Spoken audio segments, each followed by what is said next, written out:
আসসালামু আলাইকুম, কি অবস্থা সবার? কেমন আছেন? জানি না, একদম কম লাইট, খুবই কম লাইট। আই হোপ যে আমাকে ঠিকঠাক দেখা যাচ্ছে। অ্যান্ড আমি এখন লাইভে আসার মেইন কারণ হচ্ছে দুইটা। একটা হচ্ছে যে আমাদের শোরুমে কি ডিসকাউন্টটা কন্টিনিউ করব কি করব না, কালকে কি রাখবো ডিসকাউন্ট নাকি কালকে অফ করে দিব, এক। দুই নাম্বার হচ্ছে যে রিসেন্টলি সোশ্যাল মিডিয়াতে মানে যে ঘটনাটা মানে আমার সাথে ঘটতেছে বা যে ঘটনাটা আপনারা দেখতেছেন, অনেকে মজা নিতেছেন, অনেকে সিরিয়াসলি নিতেছেন, অনেকে চাচ্ছেন যে অনেক কিছু হোক। সো এই বিষয়গুলো আমি একটু ক্লিয়ার করতে চাই যে ঘটনার সূত্রপাতটা কোথায় থেকে কি হয়েছে না হয়েছে বা কি না কি। তো আপনারা একটু সবাই জয়েন করেন, হোপফুলি সবাই লাইভটা ঠিকঠাক করে দেখতে পারতেছেন। অ্যান্ড হচ্ছে যে আপনার আমাকে ঠিকঠাক দেখতে পাচ্ছেন। অ্যান্ড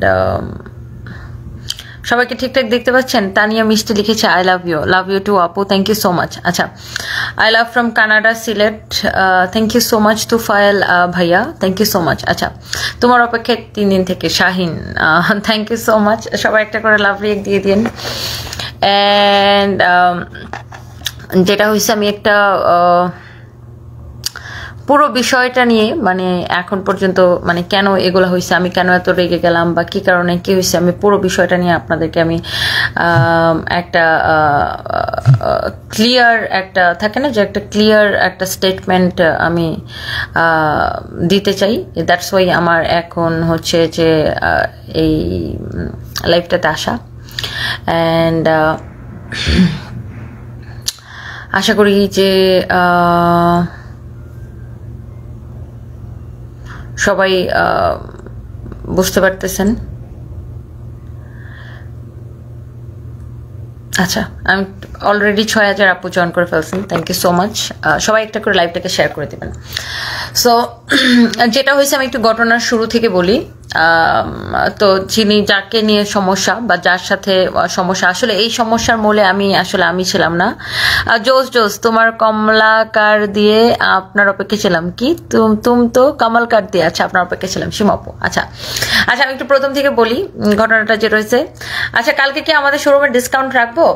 আচ্ছা, আমি যেহেতু কালকে দেশে আসবো, তারপর আমি শোরুমে ডিসকাউন্টটা কালকে রেখে দিলাম। আপনারা ওই যে আমাদের অফারের ড্রেস 550 350-এর ড্রেস এখনো মনে হয় কিছু কিছু শোরুমে আছে। আর যেটা ফ্ল্যাট 20% ডিসকাউন্ট এবং আপ টু দিল্লি বুটিক্সে 30% ডিসকাউন্ট, অন্যান্য ড্রেস শাড়িতে 20% ডিসকাউন্ট এবং আপনার আমাদের অল প্রোডাক্টের উপরে আপ টু 50% ডিসকাউন্ট অফারটা আমি আগামীকাল পর্যন্ত রেখে দিলাম, জাস্ট আগামীকাল মঙ্গলবার পর্যন্ত। তারপরে আর অফারটা থাকবে না, আগামীকাল লাস্টে। আমি একটু এটা আমার ইয়াদেরকেও বলে দিই, আমাদের ইনচার্জকেও বলে দিই এটা, যেহেতু আমি আজকে লাইভে আসতে বাধ্যই হলাম। সো আমি ভাবলাম যে আচ্ছা এটা একটু বলেই দিই। শুভ, ডিসকাউন্ট অফারটা আগামীকাল মঙ্গলবার পর্যন্ত রাখো, যেহেতু আমি আস্তে আস্তে বিকাল হয়ে যাবে। সো ডিসকাউন্ট অফারটা আগামীকাল লাস্ট ডে, মানে ফ্ল্যাট 20% ডিসকাউন্ট, দিল্লি বুটিক্সে 30% ডিসকাউন্ট, আর ওই যে আপ টু 50% ডিসকাউন্ট জুতা ব্যাগ যেভাবে যেটা ছিল ওইভাবে ডিসকাউন্ট দিয়ে রাখো। আর 550 টাকার 350 টাকার অফারে যে ড্রেসগুলো দিচ্ছে ওগুলো শোরুমে যদি না থাকে অ্যাভেলেবেল করে দিয়ে রাখো। ওকে, সো সবাই একটা করে শেয়ার করে দিন। এবার আমি একটু বলি মানে ঠিক ভুল, আমি আসলে নিজেকে নিজে জাজ করতে অনেক বেশি পছন্দ করি এবং আমি যে ভুল করি না এরকম না, আমি যে একদম মানে সাধু সন্ন্যাসী ফেরেস্তা, ব্যাপারটা এরকম না। আমরা আসলে সবাই পাপী, আমরা কম বেশি সবাই পাপী। আমরা যখন আর আমার হচ্ছে কি, আমি আমার নিজের কৃতকর্ম বা নিজের কোনো কাজ যদি নিজের ইয়া হয় তখন হচ্ছে যে আপনার থাকে না যে আমার নিজেরই অনেক গিল্টি ফিল হয় যে আমি মনে হয় বেশি বলে ফেলছি, আর একটু কম বলা উচিত ছিল, এটা হয়েছে সেটা হয়েছে। সো যাই হোক, যেটা বলতেছিলাম,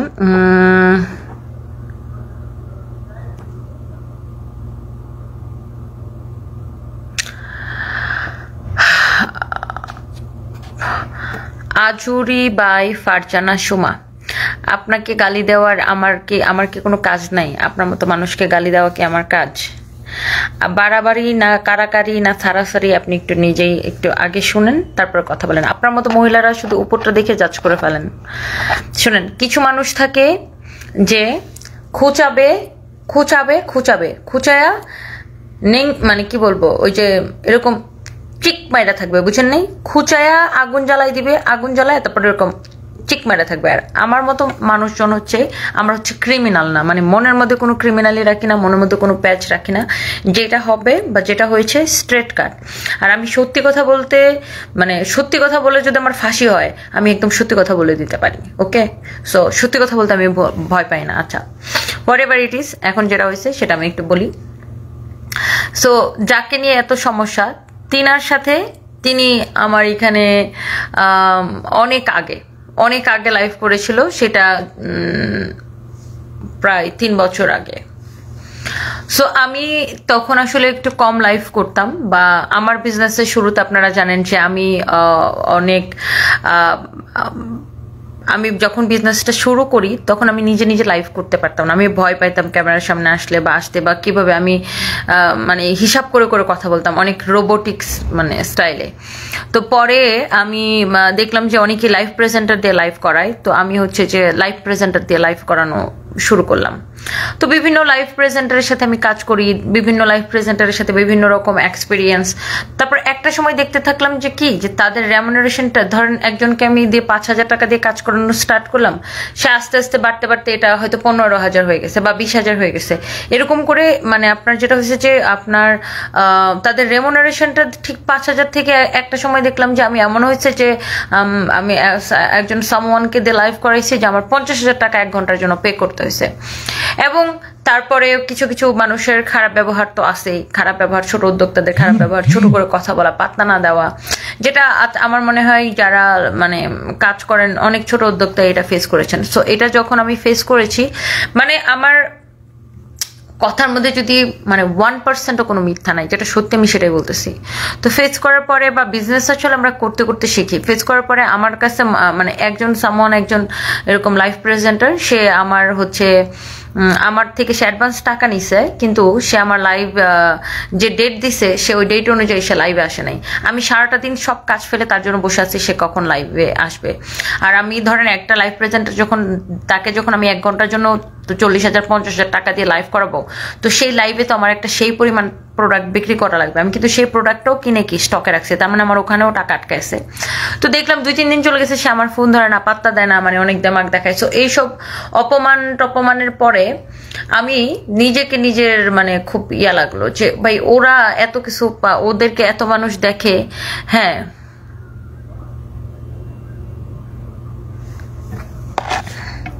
মক্কার হোটেল রুমে আপনাকে দেখে খুব ভালো লাগছে, আমারও যাওয়ার সৌভাগ্য হয়েছিল, আলহামদুলিল্লাহ। দেশের মানুষের জন্য দোয়া করবেন, মারিয়ম নোট, thank you so much. So ওরা এত কিছু পারে, আমি কেন পারি না? তখন আমার হাজব্যান্ড আমাকে অনেক সাপোর্ট দিচ্ছে। আমি আমি আয়নার সামনে দাঁড়ায় নিজে একা একা কথা বলতাম। তো একটা সময় হয়েছে কি যে আমি নিজের মানে আমার কথার মধ্যে কিন্তু কিশোরগঞ্জের অ্যাকসেন্ট চলে আসে।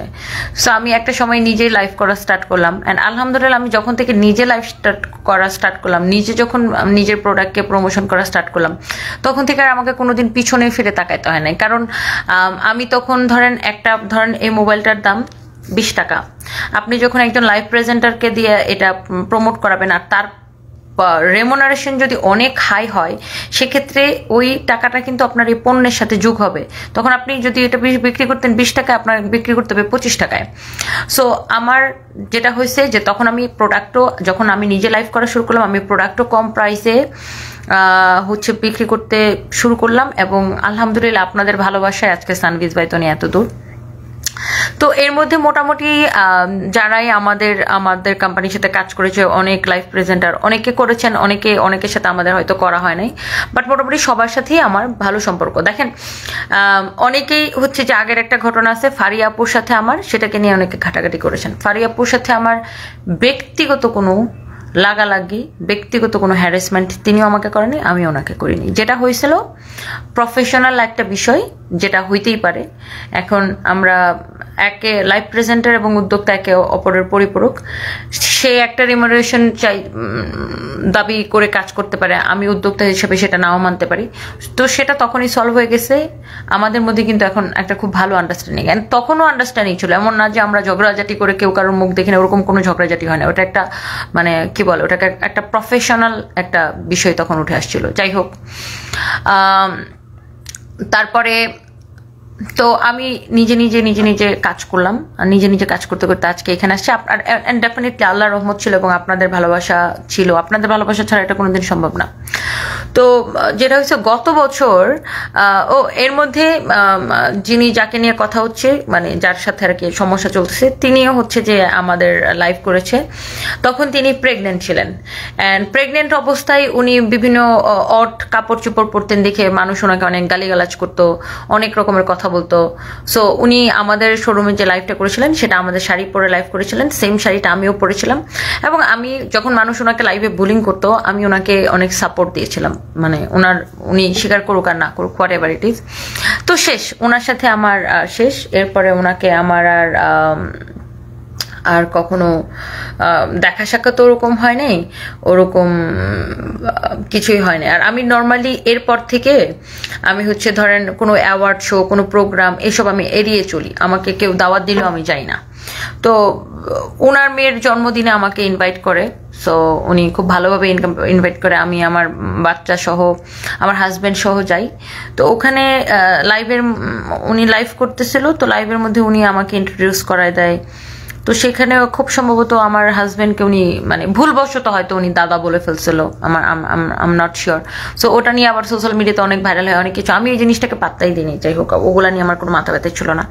পরে যেটা হয়েছে যে চ্যানেল আইতে যে টক শোটা গত বছর, যেটা মেইন পয়েন্ট আমি আপনাকে বলি, চ্যানেল আইতে যে টক শোটা হয়েছে, সো চ্যানেল আই থেকে আমাকে যেহেতু উদ্যোক্তাদের প্রতিনিধি হিসাবে আমাকে ডাকা হয়েছে, এবং ওনাকে হচ্ছে আপনার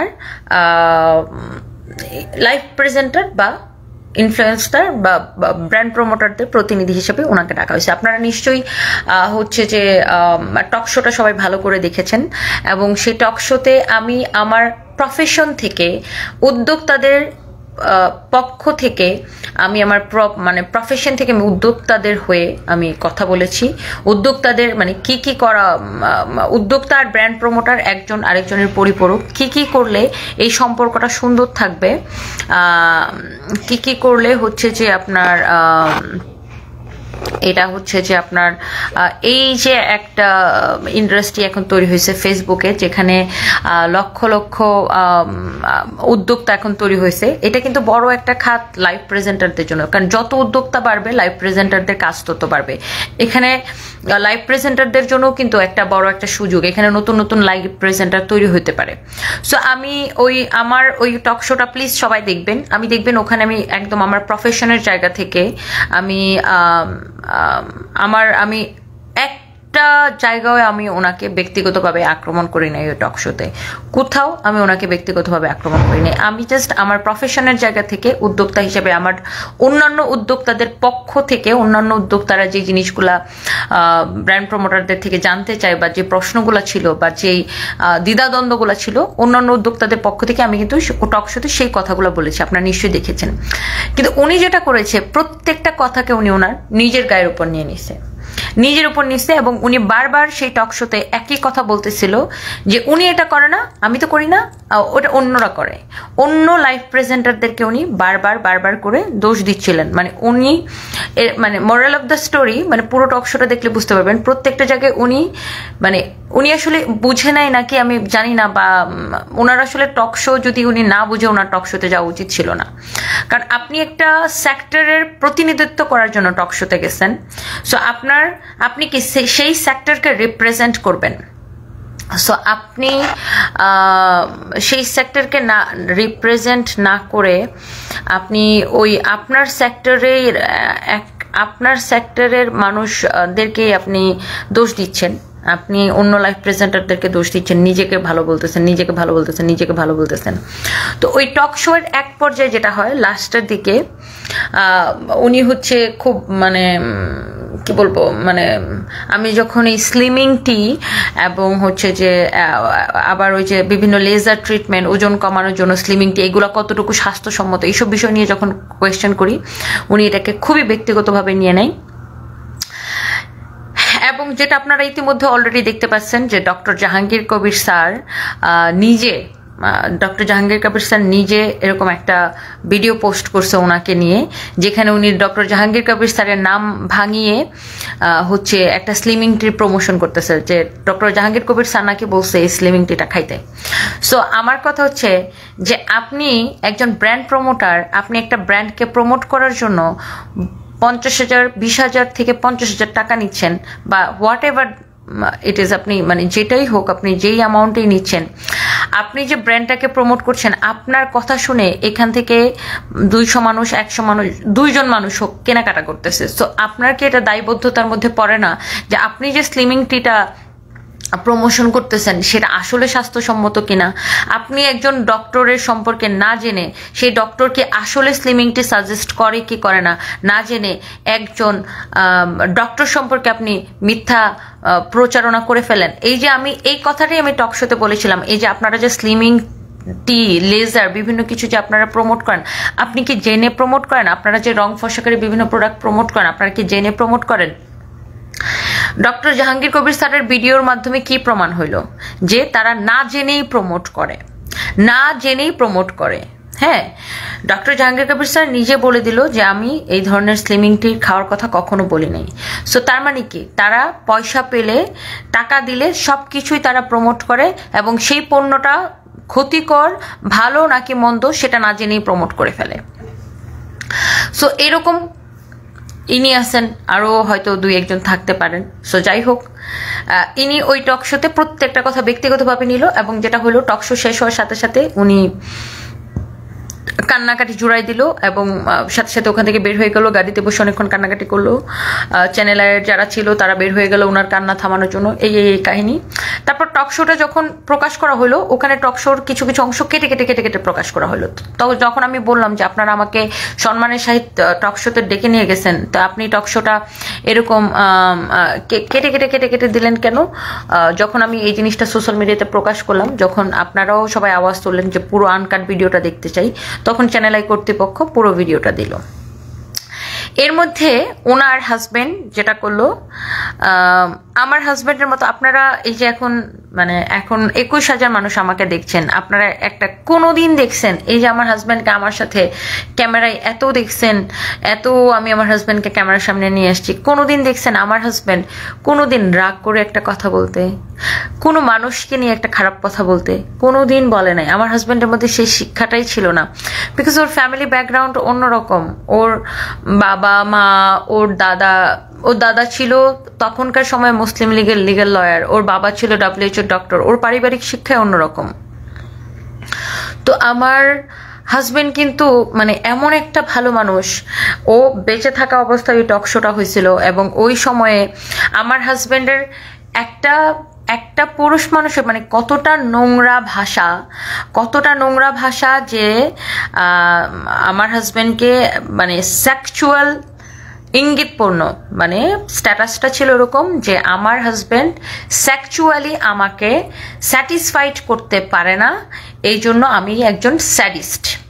হ্যাঁ, এই কথাটার অর্থ ছিল এরকম যে আমার হাজবেন্ড সেক্স করতে পারে না, এই জন্য আমি একজন স্যাডিস্ট, এইটা সে বুঝাইছে। তো একটা মানুষ এইরকম নোংরা পোস্ট একজন বয়োজ্যেষ্ঠ ব্যক্তিকে, হ্যাঁ আমার হাজবেন্ড হোক, সে একজন সম্মানী ব্যক্তি, সে একজন সুশিক্ষিত মানুষ, আপনি এরকম একজন ভদ্রলোককে নিয়ে, তার সেক্সুয়াল অ্যাবিলিটি নিয়ে আপনি কোন সাহসে, কোন লজ্জায়, কোন স্পর্ধায় আপনি তাকে নিয়ে পোস্টটা দিছিলেন একটু বলেন দেখি। হ্যাঁ, আমার হাজবেন্ড সেক্স করতে পারে কি পারে না সেটাকে আমাকে ক্যামেরায় এসে দেখাইতে হবে? আপনারা বলেন, এই যে নোংরামিটা বা নোংরা কথাটা কে শুরু করছে? আপনার হাজবেন্ডকে যদি কেউ বলে যে তোমার হাজবেন্ড তো তোমাকে সেক্সুয়ালি খুশি করতে পারে না, তবলা বাজাইতে পারে না, তাও ওয়ার্ডটা কি, তবলা ঠিক মতো বাজাইতে পারে না, শিলাকি, আমি নাকি শিলাকি জাওয়ানি নিয়ে ঘুরি, আমার শিলাকি জাওয়ানি আমার জামাই পূরণ করতে পারে না, আমার ছেলেটা এমনি এমনি হয়ে গেছে। তো এইরকম নোংরা ভাষা শোনার পরে কয়টা মেয়ে নিজের হাজবেন্ড সম্পর্কে, আবার এইরকম একটা ভালো মানুষ হাজবেন্ড যদি আবার এরকম ভালো হয়, এইরকম আমার হাজবেন্ডের মতো এইরকম একজন মানুষকে নিয়ে কেউ যখন এরকম নোংরা মন্তব্য করবে, নোংরা স্ট্যাটাস দিবে ফেসবুকে, তখন কয়টা মেয়ে সহ্য করবেন? একটু নিজের গায়ের উপর নিয়ে চিন্তা করেন তো। হ্যাঁ, আমার রাগ বেশি, এটা আমার স্বীকার করতে কোনো দ্বিধা নাই। আমার রাগ এখন আরো বেশি হয়ে গেছে, আমার মেজাজ প্রচন্ড রকমের, মেজাজ আমার খিটখিটা হয়ে গেছে, ইদানিং আরো বেশি খিটখিটা হয়ে গেছে। আমি আমার গ্রামের ভাষায়, আমি আমি আমি গ্রামের মেয়ে। অনেকে আবার বলেন যে হ্যাঁ গ্রামের মেয়ে তো, গ্রামের মেয়েদের ভাষা, গরিব খ্যাত, গ্রামের মেয়ে, অনেক কিছু বলছেন। হ্যাঁ,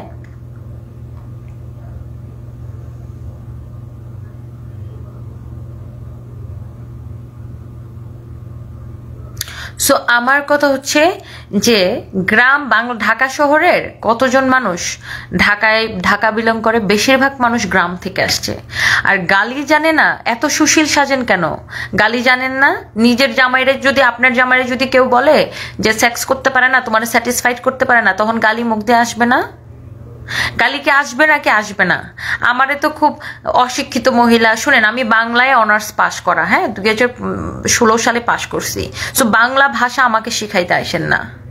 হ্যাঁ, তো আমার হাজব্যান্ডের সেক্সুয়াল মানে সক্ষমতা নিয়ে যখন কেউ নোংরা পোস্ট দিবে, নোংরা কথা বলবে, তখন আমার তাকে কি করা উচিত? আমি তখন কিন্তু তাকে একটা খারাপ ভাষায় কোনো উত্তর দিইনি। আমি তখন জিনিসটা আমি সোশ্যাল মিডিয়ায় দেখাইছি যে দেখেন আমার হাজব্যান্ডকে নিয়ে এরকম পোস্ট দিচ্ছে, কিন্তু আমি কিন্তু তাকে কোনো নোংরা ভাষা তখন ইউজ করিনি, কোনো গালি দিই নাই, কোনো খারাপ ল্যাঙ্গুয়েজ ইউজ করিনি। আচ্ছা, এইসব চলতে থাকলো। তার মধ্যে কি হলো, তিনি হয়েছে তার পোস্টটা ডিলিট করে দিলেন। কিন্তু তিনি পোস্ট ডিলিট করছে, কিন্তু তিনি কিন্তু অফিসিয়ালি কোনো সরি বলেন না। আমার হাজব্যান্ড আজকে বেঁচে নাই, আল্লাহ এটার মানে বিচার অবশ্যই করবে। আজকে আমার হাজব্যান্ড বেঁচে নাই। আমার হাজব্যান্ডের মতো এইরকম একজন এইরকম একটা ভদ্র মানুষ, মানে আমার হাজব্যান্ড, আপনারা কেউ বলতে পারবেন, এখন 26,000 মানুষ দেখতেছেন, কোনোদিন আমার হাজব্যান্ড কোনো একটা মানুষকে রেগে যে কথা বলছে, কোনোদিন খারাপ কথা বলছে, কোনোদিন কারোর, এই যে মানুষ এত কথা বলতো, বুড়া, কত নোংরা নোংরা কথা বলতো আমার হাজব্যান্ডকে, কোনোদিন শুনছেন আমার হাজব্যান্ড কারোর নিয়ে খারাপ কথা বলছে? বলে নাই, মানুষটা বলে নাই। আমি বলছি, আমার রাগ উঠতে যেত, আমি সহ্য করতে পারতাম না আমার হাজব্যান্ডকে নিয়ে কেউ কিছু বললে, আমি দিতাম ঝাঁটার বাড়ি। কিন্তু আমার হাজব্যান্ড কোনোদিন কাউকে খারাপ কথা বলে না, কেউ বলতে পারবে না। শুধু ক্যামেরাই কেন, বাস্তব জীবনেও যত মানুষ আমার হাজব্যান্ডের সাথে দেখা হয়েছে, আমার হাজব্যান্ড কোনোদিন কারোর সাথে হাসি মুখ ছাড়া কথা বলতো না।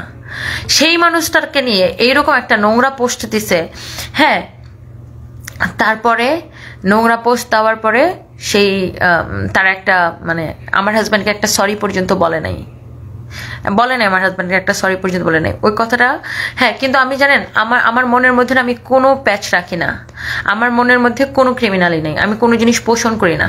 ঠিক আছে, তার মধ্যে আমার হাজব্যান্ড কি হলো, অসুস্থ হয়ে গেল। আমার হাজব্যান্ড অসুস্থ হয়ে কোমায় চলে গেল। তখন আমি, ঠিক আছে, তখন আমি ওমরা করতে আসছি, আমার ছেলে মেয়েকে নিয়ে আসছি, আমি তখন সবকিছু আমি তাড়াতাড়ি মানুষকে মাফ করে দিই। মানে আমি মনের মধ্যে কিছু রাখি না। আমার মনের মধ্যে কোনো কিছু রাগ উঠলে আমি ঠাস ঠাস করে যেমন বলে দেই, আমি আবার কাউরে মানে কোনো কিছু ভুলে যেতে মাফ করে দিত, ঠাস ঠাস করে মাফ করে দিই আমি ওই জিনিসগুলো। আচ্ছা ঠিক আছে, লেট ইট গো, যা হয়েছে হয়েছে, শেষ। তো এবার যেটা হয়েছে, আমার হাজব্যান্ড যেদিন মারা গেছে সেদিন সে তার লাইভের ক্যাপশনে লিখছে আল্লাহ বিচার করছে। তাকে যখন কোনো সাংবাদিকরা প্রশ্ন করতো আমার হাজব্যান্ডকে নিয়ে, সে বিভিন্ন রকমের ইঙ্গিতপূর্ণ কথা বলতো। আল্লাহ বিচার করছে মানে কি? আমার হাজব্যান্ড মারা গেছে, এটা আমাকে আল্লাহ বিচার করছে? তুমি আমার সাথে টক শোতে পারো নাই দেখা আমার হাজব্যান্ড মারা গেছে এটা আল্লাহ বিচার করছে? এটা কোনো মানুষের কথা হইতে পারে? আমরা তো শত্রুর এরকম চাই না, আপনার জন্য চাই না যে আল্লাহ আপনার হাজব্যান্ডকে তাড়াতাড়ি নিয়ে নিক বা আল্লাহ আপনাকে বিধবা করে দিক, এটা চাই না। আল্লাহ আপনার হাজব্যান্ডকে আয়ু দেখ, আপনাদের আয়ু দেখ, আল্লাহ আপনাদের ভালো করে। কিভাবে বলতে পারলেন যে আল্লাহ বিচার করছে আমার হাজব্যান্ডের মতো এরকম একজন ভদ্র সুশীল মানুষকে নিয়ে? আজকে যদি আমার হাজব্যান্ডের জায়গায় অন্য যদি একটা ব্যাটা হইতো, তাহলে আপনার জামাই ওই যে পোস্টটা লিখছিল, যে সেক্সুয়াল মানে হ্যারাসমেন্ট মূলক যে পোস্টটা লিখছিল, তাহলে কোন ধরনের উত্তর দিত? মানে আপনার জামাইয়ের মতো যদি আমার জামাই হইতো, তাহলে কোন ধরনের উত্তর দিত আপনি একটু ভেবে দেখেন তো। তারপর আমার লোকটা মারা গেছে, আপনারা একটা সরি পর্যন্ত বলেন নাই, কিন্তু আমি আপনাকে মাফ করে দিয়েছিলাম। কিন্তু আপনি আবার লিখছেন যে আল্লাহ বিচার করছে। আল্লাহ বিচার, আল্লাহ সবাইকে একদিন দুনিয়া থেকে চলে যেতে হবে। আল্লাহ যে কার বিচার কখন করবে ইউ ডোন্ট নো। তারপরে আসেন আপনার এইবারের ঘটনাটা কেন শুরু হইলো? আচ্ছা, এইবার যে মানে রোজা আফরোজা আপু যার সাথে আপনার কাহিনী শুরু হয়েছে, তো রোজা আফরোজা আপু হচ্ছে আমার হাজব্যান্ডকে যেদিন আমি ব্যাংককে নিয়ে যাই, সেদিনও তিনি আমার সাথে ইউনাইটেড হসপিটালে ছিলেন, অনেক হেল্প করছেন আমাকে। আমার ওই দিন ডিজিএফআই এনএসআই ক্লিয়ারেন্স না লাগছে, এইসব বিষয়ে আপু আমাকে অনেক হেল্প করছে। মানে ওনার সাথে আমার একটা পারিবারিক সম্পর্ক। উনি আমার মাকে মা ডাকছে, উনি আমার সাথে ব্যাংককে যেতে চাইছে। আমার হাজব্যান্ড মারা যাওয়ার পরে উনি আমার মাকে মানে মা ডাকছে। মানে থাকে না একদম, মানে she is very close to me, মানে আমার একদম ফ্যামিলি ফ্রেন্ড। উনি আমার মাকে মা রাখছে। সো উনি একটা হেলিকপ্টার নিয়ে গেছে, সেই হেলিকপ্টার নিয়ে আপনারা কি কাহিনী বাজাইছেন ওনার, মানে যেটা রোজা আফরোজাপুর ভাষ্য ছিল যে উনি হেলিকপ্টারটা নিয়ে গেছে 3 ঘন্টার জন্য রেন্ট করে, কিন্তু উনি সেখানে শ্যুট করতে পারেন নাই। কারণ হচ্ছে উনি শ্যুট করার আগে আপনারা ওখানে ঝাঁপায় পড়ে ওই হেলিকপ্টারে আপনারা শ্যুট করে ফেলছেন আগে, তারপরে ডে লাইট চলে গেছে, উনি শ্যুট করতে পারেন না। উনি এটা হচ্ছে আপনাদের বিরুদ্ধে ওনার কমপ্লেন, যেটা সংবাদ সম্মেলনে আপনি শুনছেন। তো রোজাপু যেহেতু কখনো কোনো দিন প্রেস কনফারেন্স করে নাই বা এগুলো ফেস করে নাই, তো উনি আমাকে রিকোয়েস্ট করলো যে তনি তুমি আমার সাথে প্রেস কনফারেন্সে থাকো। সো কিছু কিছু মানুষ থাকবে আপনার জীবনে, আপনার পরিবারের বা আপনার এমন কোনো বন্ধু থাকবে, এমন কোনো কাছের মানুষ থাকবে যে সে যখন আপনাকে কোনো কিছু বলবে, you can not say no, তাই না? আপনি কিন্তু নো বলতে পারবেন না। সো আমার ক্ষেত্রে মানে আমিও অবশ্যই, যেহেতু মানে তিনি আমার বোন, তিনি আমার মাকে মা ডাকছে, সো উনি একটা প্রেস কনফারেন্স করবে। আমার খেয়াল করে দেখবেন ওই প্রেস কনফারেন্স আমি জাস্ট আমার বাসায় পরা একটা ফ্রক পরা, আমার কোনো মেকআপ নাই, কিছু নাই, চুল টুল এলোমেলো, ওইভাবে আমি গেছি। এবং ওই প্রেস কনফারেন্সে যখন রোজাপু ওই ওনার যে লেখাটা বাংলাতে লেখা, যে অভিযোগটা যখন তিনি পড়তে নিছে, তো ওনার বাংলা পড়তে সমস্যা, উনি বাংলা পড়তে পারে না। তো সেই বাংলাটা আমি পড়ে দিছি ওনার হয়ে। সাংবাদিকরা বলতেছিল আপু উনি যেহেতু পড়তে পারতেছেন আপনি পড়ে দেন, আমি পড়ে দিছি। ওই বাংলাটা আমি পড়ে দিছি। পড়ে দেওয়ার পরে আমি কিন্তু জাস্ট রোজাপুর মতামতটা আমি জাস্ট পড়ে দিছি। আমি কিন্তু আমার ব্যক্তিগত কোনো মতামত ওনার সম্পর্কে দিই নাই, মানে ওই মহিলা সম্পর্কে আমি আমার ব্যক্তিগত কোনো মতামতই নেই। উল্টো সাংবাদিকরা ওই দিন আমাকে খুঁচাইছে, জিজ্ঞাসা করছে যে ওনার ড্রেস সম্পর্কে, ওনার এই সম্পর্কে, সে সম্পর্কে। আমি বলছি আমি ওনাকে দেখি না, আমার যে জিনিসটা ভালো না লাগে বা যাকে আমার ভালো না লাগে সেটা আমি দেখি না, সেটা আমি ব্লক করে রাখি, এটা বলে আমি ইগনোর করছি। আমি বরঞ্চ ওখানে সাংবাদিকদের সাথে অন্য বিষয়ে, আমার শোরুম নিয়ে এটা সেটা নিয়ে অন্যান্য বিষয়ে কথা বলছি। ওনার বিষয়টা আমি টোটালি ইগনোর করে গেছি। হ্যাঁ, এখন আমি প্রেস কনফারেন্সে আমার বোনের যদি সমস্যা হয় বা আপনার বোনের সাথে বা আপনার কোনো কাছের বন্ধুর সাথে যদি সমস্যা হয়, আপনি কি বসবেন না তার পাশে? আপনি কি তার পাশে দাঁড়াবেন না? তো এখন ঘটনা হয়েছে এটাই যে রোজাপু হচ্ছে আমার ফ্যামিলি ফ্রেন্ড বা আমার বোন, তার পাশে আমাকে বসতে হয়েছে বা আমি বসছি, তার সাপোর্টে বসে আমাকে থাকতে হবে যেহেতু সে আমার ফ্যামিলি ফ্রেন্ড। বাট আমি কিন্তু তাকে ওই প্রেস কনফারেন্সে তাকে ব্যক্তিগতভাবে অ্যাটাক করে বা আমার কোনো ব্যক্তিগত মতামত সে প্রেস কনফারেন্সে আমি দিই নাই। আপনারা প্রেস কনফারেন্সটা দেখবেন, আমি আমার কোনো ব্যক্তিগত মতামত সে প্রেস কনফারেন্সে দিই নাই। আচ্ছা, এবার শেষ প্রেস কনফারেন্সের মানে এখানে ঝামেলাটা হয়েছে কার সাথে? ঝামেলাটা হয়েছে রোজা আপুর সাথে, তার ঝামেলা। আমি হচ্ছে রোজা আপুর বোন, তো সেখানে আমি ছিলাম।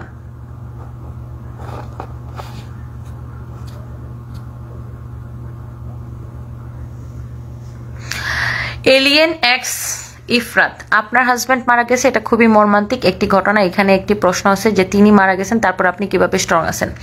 আপনার মতো মানুষগুলো হচ্ছে মজা দেখতে খুবই পছন্দ করেন, মজা নিতে খুবই পছন্দ করেন। এই যে আলভিয়া 28 বছরের একটা মেয়ে, তার 28 বছরের হাজব্যান্ড মারা গেছে।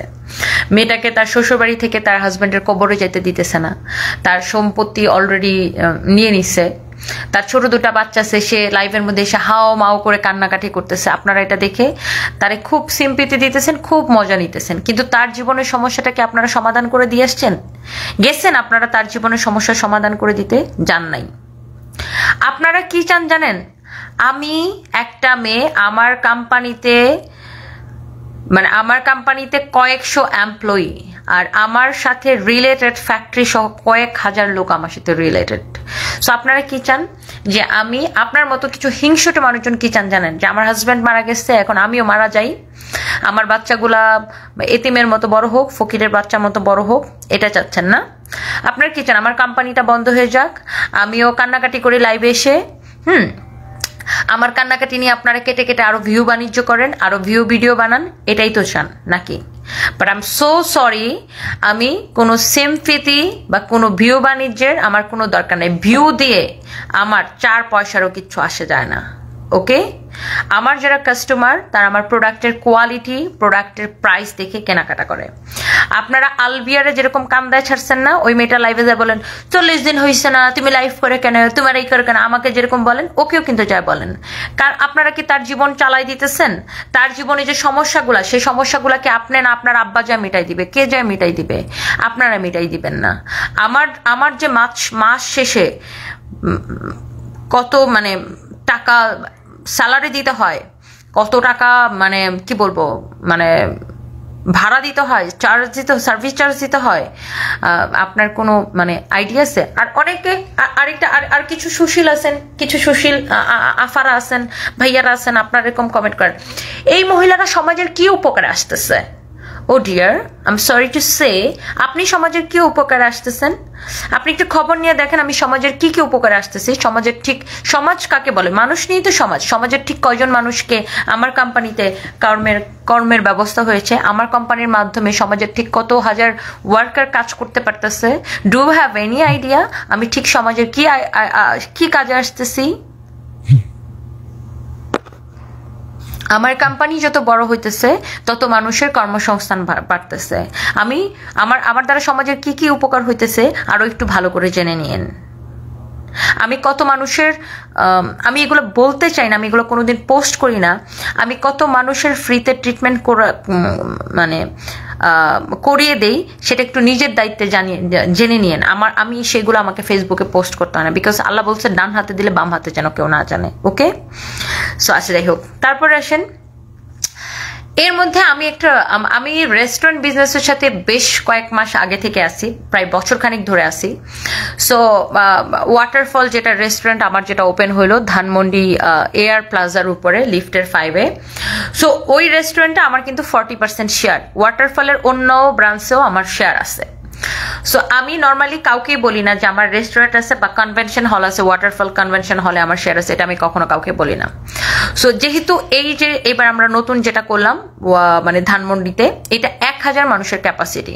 সো আমার পার্টনার যারা তারা বলতেছে যে আপু এটার এবার একটা ভালো করে প্রমোশন দরকার, যেহেতু 1000 মানুষের ক্যাপাসিটি।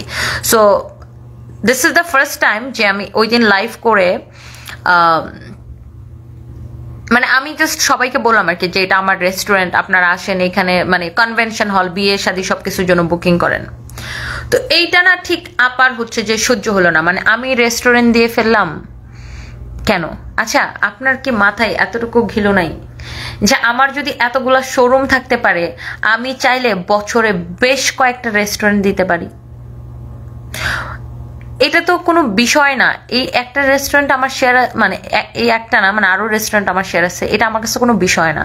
বাট আমার রেস্টুরেন্ট চালানোর এক্সপিরিয়েন্স নাই, আমি রেস্টুরেন্ট বিজনেসের আমার এক্সপিরিয়েন্স নাই। দ্যাটস ওয়াই আমি পার্টনারশিপে রেস্টুরেন্ট বিজনেস করি, কারণ ওটার ম্যানেজমেন্ট আলাদা, ওটা যারা আমার পার্টনার তারা চালায়। কারণ আমার রেস্টুরেন্ট বিজনেসের এক্সপিরিয়েন্স নেই, আমি রেস্টুরেন্ট চালাতে পারবো না। আমি ক্লদিং বিজনেস করি, আমার এই বিজনেসের এক্সপিরিয়েন্স। দ্যাটস ওয়াই আমি ইন্টারন্যাশনাল অ্যাপস বানাইছি। আচ্ছা, অ্যাপস খুব শীঘ্রই লঞ্চ করবো, আপনারা দেখতে পাবেন। তো তিনি কি করলেন, আমাকে নিয়ে একটা পোস্ট দিলেন যে একজন নারী উদ্যোক্তা, সে হচ্ছে ফেক রেস্টুরেন্টের ফেক মালিক, আমাকে নাকি টাকা দিয়ে নাকি প্রমোশন করার জন্য নিয়ে গেছে।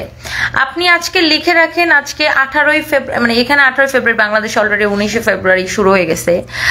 আমি আপনাকে চ্যালেঞ্জ করে বললাম, আমাকে যদি কেউ বলতে পারে বাংলাদেশে যে আমি কারো কাছ থেকে এক পয়সা নিছি কোনো প্রমোশনের জন্য, তাহলে আমি চেহারা দেখাবো না। হ্যাঁ, আমি আমার চেহারা দেখাবো না সোশ্যাল মিডিয়াতে। আমি যদি কারো কাছ থেকে প্রমোশনের জন্য এক পয়সা কোনোদিন নিয়ে থাকি, হ্যাঁ আমি অনেকেরই প্রমোশন করে দিয়েছি, সেটা তার সাথে আমার সুসম্পর্ক অথবা কোনো নতুন উদ্যোক্তা বা ছোট উদ্যোক্তা, তাকে প্রমোট করার জন্য আমি এমনিতেই মানুষকে প্রমোশন করে দিছি। বাট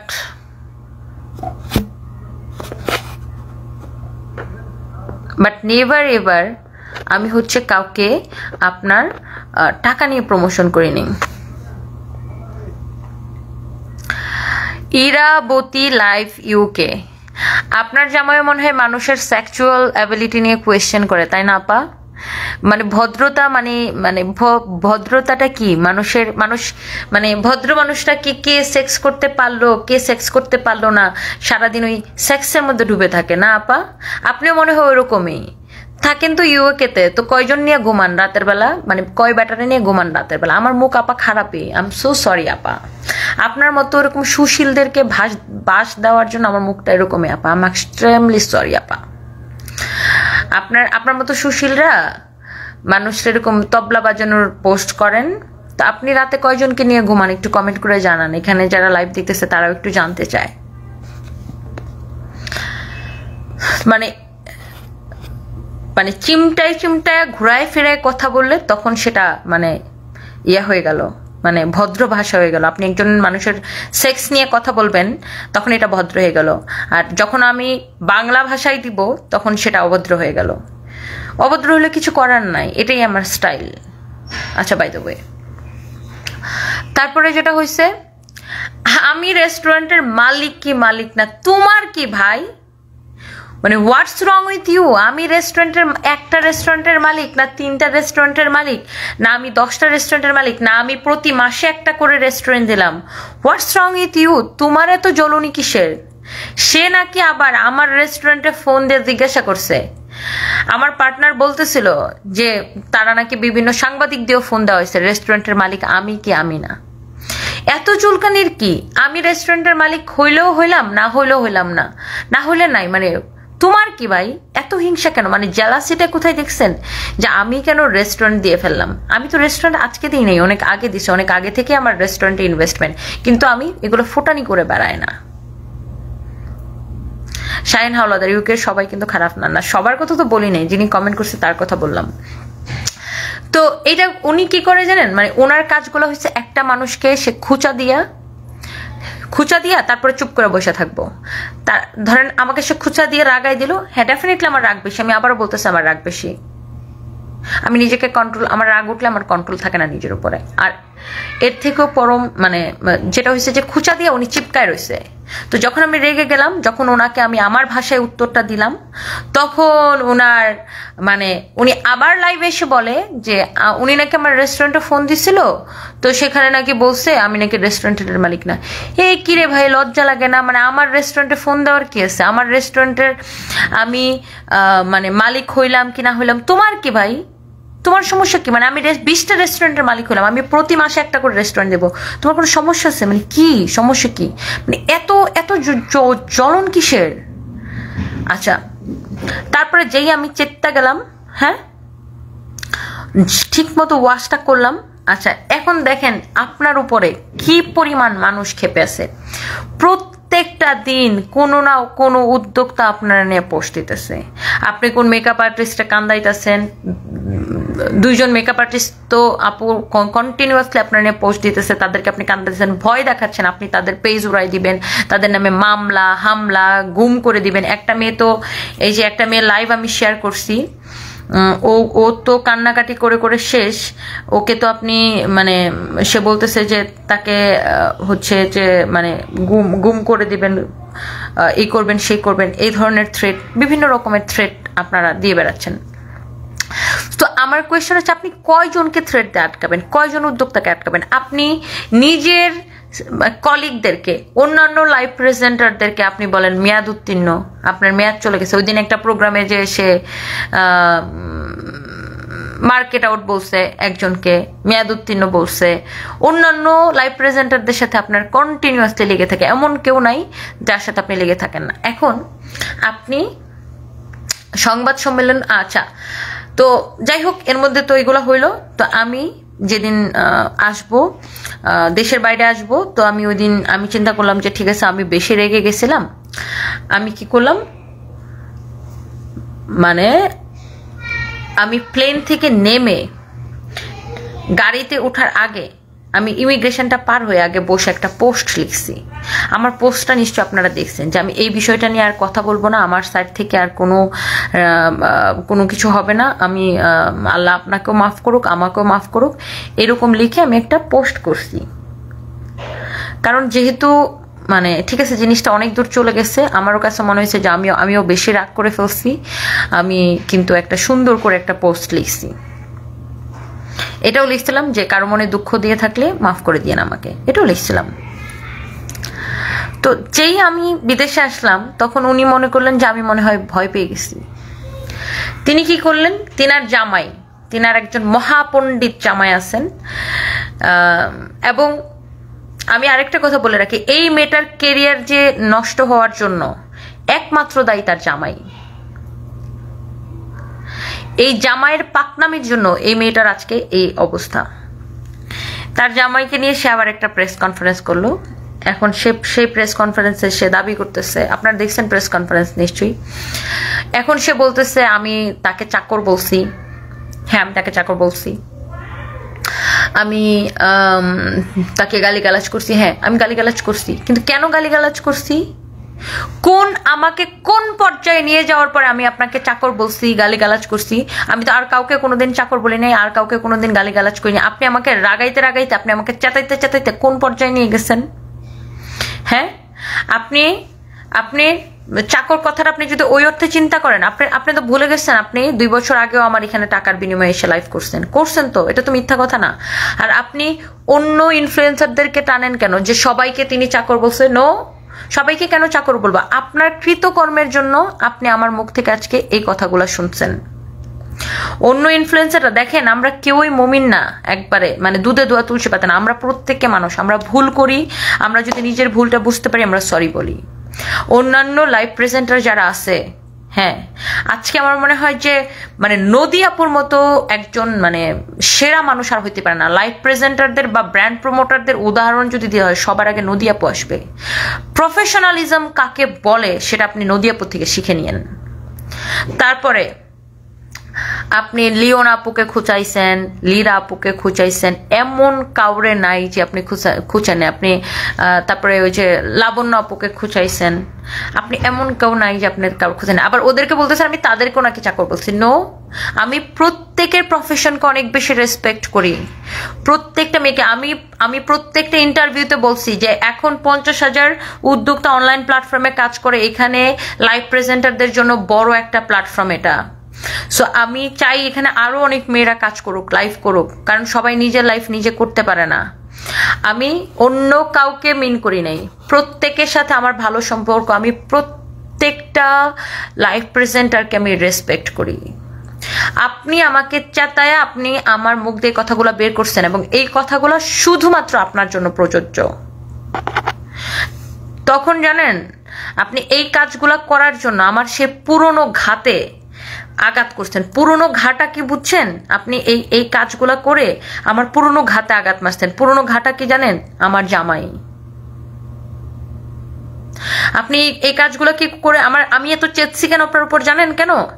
আপনার আমি মাফ করে দিছিলাম, কিন্তু আপনি আমার কি করছেন জানেন? আমার পুরনো ঘাতে আপনি আবার আঘাত মারছেন। মনে করেন একটা জায়গায় আপনি ব্যথা পাইছিলেন, সেই ব্যথাটা এখনো ভালো করে শুকায়নি, আপনি ওই ব্যথার মধ্যে আবার ব্যথা মারছেন। আমি এমনিতেই মানসিকভাবে বিধ্বস্ত। আমি কাজ করি, আমাকে কাজ করতে হয়, আমার মাস শেষে কোটি টাকা আমার মানে খরচ, আমাকে কাজ করতে হয়। বাট আমি লাইভে কাজ করি, আমার লাইভের জন্য যতটুকু প্রেজেন্টেবল হয়ে আমি জানি কোন প্রোডাক্টকে কিভাবে সেল করতে হবে, কোন প্রোডাক্ট কিভাবে পড়তে হবে, কোন প্রোডাক্ট কিভাবে প্রেজেন্ট করতে হবে, কারণ আমার দিন শেষে একটাই টার্গেট, সেল।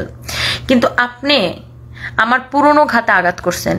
দ্যাটস ওয়াই আমি আপনাকে চাকর বাকর ফকিন্নি যা বলছি এগুলো আপনি আমাকে বাধ্য করছেন বলাইতে। কারণ আমার তখন পুরনো ঘাটা কোনটা জানেন? আমার জামাইকে নিয়ে যে নোংরা স্ট্যাটাসটা দিছিলেন না, নোংরা কথাগুলো বলছিলেন না, আগের বার তো আমি কিচ্ছু বলি নাই। পুরনো ঘাতে আঘাত করছেন, বুঝেন নাই? আর আমার জামাই এমন একটা মানুষ যাকে আমি প্রত্যেকটা সেকেন্ডে জানেন, আমি যেখানে যে আমার বুকের মধ্যে হাহাকার করে যে মানে একটা মেয়ে বুঝতে পারবে যার হাজবেন্ড নাই, মানে এমন একটা মানুষ। আমি রাগ করি, আমি ভালো মানে সারাদিন আমি যা করি, আমি বাসায় যেয়ে তার সাথে বক বক বক বক বক বক করতাম নিশ্চিন্তে। আমি জানতাম যে সে আমার সবচেয়ে সেফ জায়গা, সে কোনোদিন আমার কথা অন্য কারোর কাছে বলে বেড়াবে না। আমি একটা উল্টাপাল্টা কথা বলি সে কখনো মাইন্ড করবে না, সে কখনো মানে মানে সে আমার পরম আপনজন। যেই মানুষটাকে আমি হারাইছি আমি তাকে কোনোদিন ফিরে পাবো না। আর এমন একটা ভালো মানুষ যাকে নিয়ে কেউ, দুনিয়ার কেউ খারাপ বলতে পারবে না। আমি এইটা অন্তত বলতে পারি, আমার জামাইকে নিয়ে দুনিয়ার কেউ খারাপ বলতে পারবে না। যেই মানুষটাকে আমি হারাইছি, মানে আমি যখন একা থাকি না, মানে সবাই তো আর হাউমাউ করে বুঝাইতে পারে না, সবাই তো ভাই আয়সা সারাক্ষণ কান্নাকাটি করতে পারে না। আমি তো পারি না। আমি যখনই একা একা থাকি, মানে আমার জাস্ট কি বলবো, মানে আমার জাস্ট কলিজাটা বের হয়ে যায়। আমার কাছে মানে আমি তো সারা জীবনের জন্য হারাই ফেললাম। আমি সারা জীবনও যদি চোখের পানি ফেলে মানে কাঁদতে কাঁদতে মরে যাই, এই মানুষটা আমার জীবনে ব্যাক করবে না, কোনোদিন ব্যাক করবে না। আমি এখন আমি বাসায় যে আমি কার সাথে কথা বলবো, মানে আমি কাকে নির্ভয়ে আমার মনের সব কথা বলবো, কাকে আমি এত ভরসার জায়গা কে আমার, যার কাছে আমি অনবরত সব কথা বলতে থাকবো, যে কিনা মাইন্ড করবে না কোনো কথা বললে, যে কিনা আমি ভুল বলি ঠিক বলি যাই বলি, যে কিনা সবকিছুর পরে আমার মাথায় হাত রাখবে, এই মানুষটাকে আমি হারাই ফেলছি জানেন। আপনি আমার সে পুরনো ঘাতে আঘাত করছেন। আপনাকে যে আমি গালিগুলা দিছি এমনি এমনি দেই নেই, আপনি আমার পুরনো ঘাতে আঘাত করছেন। আর আপনি যে অন্য লাইভ প্রেজেন্টারদেরকে টানতেছেন যে আমি অন্যদেরকে চাকর বাকর বলছি, নো, আমি অন্য কাউকে চাকর বাকর বলিনি। আমার বাবাও সরকারি চাকরি করত, আমার বাবাও সরকারি চাকর ছিল, আমি অন্য কাউকে বলিনি। শুধুমাত্র আপনাকে বলছি, শুধুমাত্র আপনাকে বলছি, কারণ আপনি এগুলা ডিজার্ভ করেন। আপনি আমার মুখ দিয়ে এগুলা বলাইছেন ইচ্ছা করে। আমি জানি না, এখন অনেকে আমাকে অনেক কথা বলতে পারেন, অনেক উপদেশ দিতে পারেন। আপনি নিজের উপর, যারা আমাকে উপদেশ দেন, নিজের উপর নিয়ে চিন্তা করেন তো। আপনার জামাইয়ের সেক্সুয়াল অ্যাবিলিটি নিয়ে বা সেক্সুয়াল সক্ষমতা নিয়ে অন্য একজনের জামাই যদি এরকম নোংরা, যে শিলা কি যাওয়ানি তবলা বাজাইতে পারে না এই জন্য আমি স্যাডিস্ট, এরকম যদি কেউ পোস্ট দিত আপনার কেমন লাগতো? আর এর কয়েকদিনের মধ্যে আমার হাজব্যান্ড অসুস্থ হয়ে কোমায় চলে যায়। 3 মাস 11 দিন আমি তাকে নিয়ে কি ফাইটটা করছি, সে মানুষটা আমাকে ছেড়ে চলে গেছে। আপনি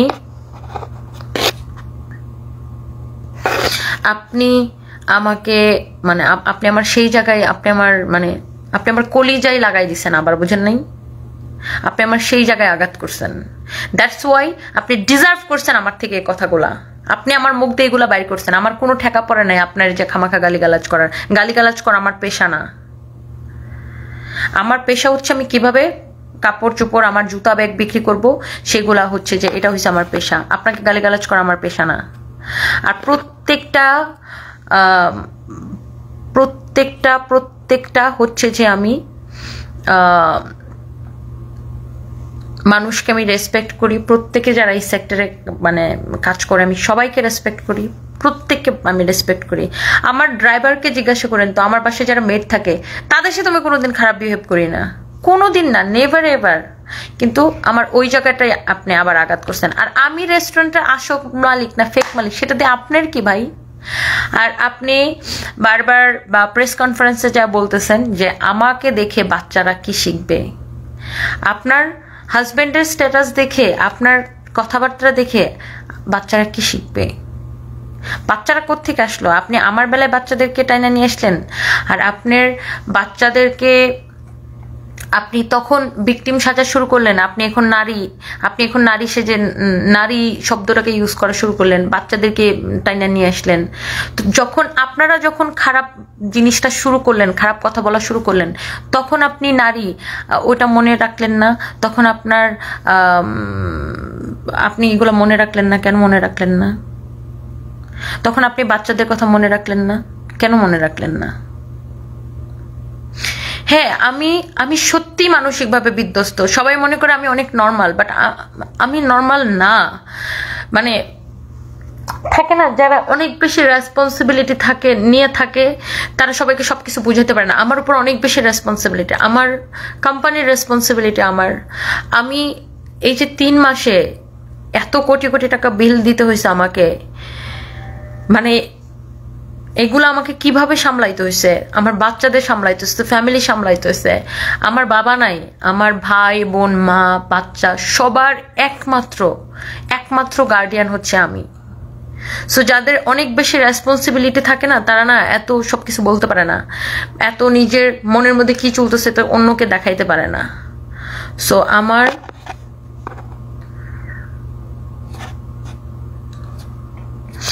আপনি আমার এমন জায়গায় আঘাত করছেন যে আমি বাধ্য হয়েছি আপনাকে এতগুলা কথা শোনাইতে। আম সরি, আমি বাধ্য হয়েছি আপনাকে এতগুলা। কিন্তু জানেন, আপনাকে কথাগুলা শোনানোর পরে আমার নিজের অনেক খারাপ লাগছে এবং খারাপ লাগছে দেখে আমি পরের দিন ওই স্ট্যাটাসটা দিছি। আমার স্ট্যাটাসটা আমার পেজে এখনো আছে। পরের দিন আমি নেমেই স্ট্যাটাসটা দিছি যে আপনাকে মানে আমি তো অনেক কিছু লিখছি, পুরো স্ট্যাটাসটা আপনি নিশ্চয়ই পড়ছেন। আমি ওই স্ট্যাটাসটা দিছি কারণ আমি জিনিসটা ওখানেই থামাই দিতে চাইছিলাম। আর আপনার বিরুদ্ধে কত মানুষ ক্ষেপে আছে দেখেন, কতগুলা উদ্যোক্তা আপনার বিরুদ্ধে পোস্ট দিতেছে। ডক্টর জাহাঙ্গীর কবির সাহেবের মতো একজন মানুষ, উনি পর্যন্ত আপনাকে নিয়ে পোস্ট দিছে। কত উদ্যোক্তা, কত সাংবাদিককে নাকি আপনি হুমকি দিচ্ছেন। আজকে সাংবাদিকও পোস্ট দিছে, সাংবাদিক ভাই আজকে আপনাকে নিয়ে পোস্ট দিছে। তারপরে একটা ছেলে ব্লগার যে ছিল কবিরের মৃত্যুটা নিয়ে এখন সবাই সরগম হয়েছে, সবাই ওটা নিয়ে বলতেছে। সো আমার কথা হচ্ছে, একটা মানুষ কন্ট্রোভার্সি সবাইকে নিয়ে থাকে কম বেশি, কিন্তু আপনি যদি নিজেই জানেন যে আপনাকে নিয়ে এতগুলা সমস্যা তৈরি আছে, তা আপনি কেন জিনিসটা এত এত এত এত এত এত এত এত এত মাকাইলেন সবাইকে নিয়ে? আর আমি আবারও বলি, অন্যান্য লাইভ প্রেজেন্টার, অন্যান্য ব্র্যান্ড প্রমোটার, ইনফ্লুয়েন্সার যারা আছেন, এই কথাটার কারণে মানে আমি কোনো প্রফেশনকে আমি কোনো অবস্থাতে ছোট করতে চাই নাই, কোনো প্রফেশনকে আমি ছোট করি নাই। আপনাদেরকে অনেক ভালোবাসি, অনেক রেসপেক্ট করি। এই কথা আমি আপনাদের কাউকে উদ্দেশ্য করে বলি নাই। রেগে গেলে মানুষ অনেক কিছু বলে, আর আমার ধৈর্যের লিমিটটা ক্রস করে ফেলছিল। দ্যাটস আমি অনেক কিছু বলছি। অ্যান্ড আমি জানি আমারও মানে তাকে এইভাবে বলা আমার উচিত হয় নাই। এটার জন্য আমি আমি আমি আমি আমি দুঃখ প্রকাশ করছি। আমি ওই দিনও পোস্ট দিয়ে দুঃখ প্রকাশ করছি এবং এখনো দুঃখ প্রকাশ করছি। বাট আমি কি করব, মানে আমি অক্টোবর থেকে আমি জাস্ট লড়তেছি। আমার জীবনের সবচেয়ে কাছের মানুষটাকে আমি হারাই ফেলছি। আমি এমনিতেই মানসিকভাবে প্রচন্ড বিধ্বস্ত। আর আপনি আমার সেই জায়গাটাতেই আঘাত করছেন। হ্যাঁ, আমার সে পুরোনো ঘাতে আপনি আঘাত করছেন যে আপনার জামাই তো, এখন তো আমার মনে হয়েছে যে আপনার জামাই তো আমার জামাইকে নিয়ে স্ট্যাটাস দিচ্ছিল। আমার জামাই মারা যাওয়ার পরে আপনার তো বলছিলেন যে আল্লাহ বিচার করছে। তো ওই জায়গাটা আপনি আঘাত করছেন। যাই হোক, আমি আসলে আপনার সাথে ফেসবুকে ঝগড়া করা আমার কাজ না। আর আপনি যেটা বলেন যে আপনার নাম নিয়ে ভিউ বাড়ানো, রিচ বাড়ানো, সারা জীবন আপনার থেকে আমার ভিউ সব সময় বেশি ছিল, আমার পেজের রিচ সব সময় বেশি ছিল, আমার পেজের ফলোয়ার আপনার থেকে সব সময় বেশি ছিল। সো আমার কারোর নাম বিক্রি করতে হয় না। আমি একটা লাইভ করলে আমার প্রত্যেকটা লাইভ দেখবেন কাট হয়ে 100টা ভিডিও টুকরা হয়ে বিভিন্ন হচ্ছে যে ফেক পেজ, আমার নামে 200 ফেক পেজ আছে, তারা কেটে তারা ভিউ ব্যবসা করে। আমি চাইলে তাদেরকে কপিরাইট দিতে পারি, কিন্তু দেই না। কেন দেই না জানেন? কারণ তারাও না আমার ভিডিও দিয়ে তাদের পেট চলে, তারাও ফেসবুক থেকে টাকা পায়। ঠিক আছে, চলুক না, আমার কি? একজন মানুষের রিজিক মারা তো মারে, আমার কি কাজ বলেন?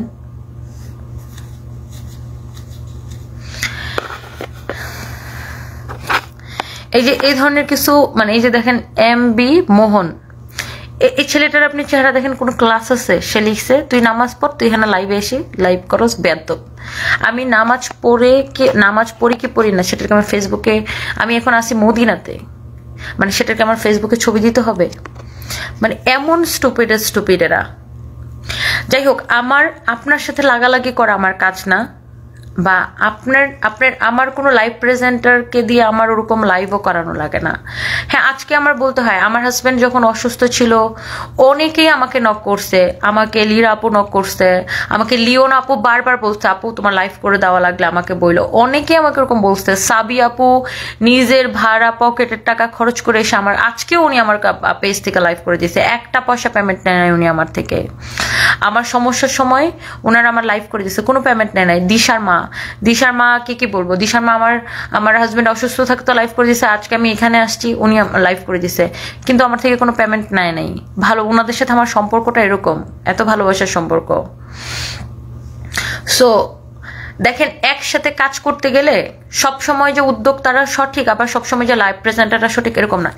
একসাথে কাজ করতে গেলে অনেক সময় টুকুর টাকুর হয়, হ্যাঁ, অনেক সময় মিসআন্ডারস্ট্যান্ডিং হয়, ভুল বোঝাবুঝি হয়, বাট সেটাকে ঠিক মতো ঠিক করে নিলেই, বা সেটা আবার মানে নিজেদের মধ্যে মিটাই নেওয়াটাই ভালো, তাই না? ফারিয়াপু আমাকে আমার হাজব্যান্ড অসুস্থ হওয়ার পরে অনেকবার বলছে, তনি তুই আমাকে বলিস আমি কখন আমি লাইভ করে দিব কিনা তোর পেজে। অবশ্যই আমাকে ফারিয়াপুর নামটা বলতে হয়, অবশ্যই বলছে।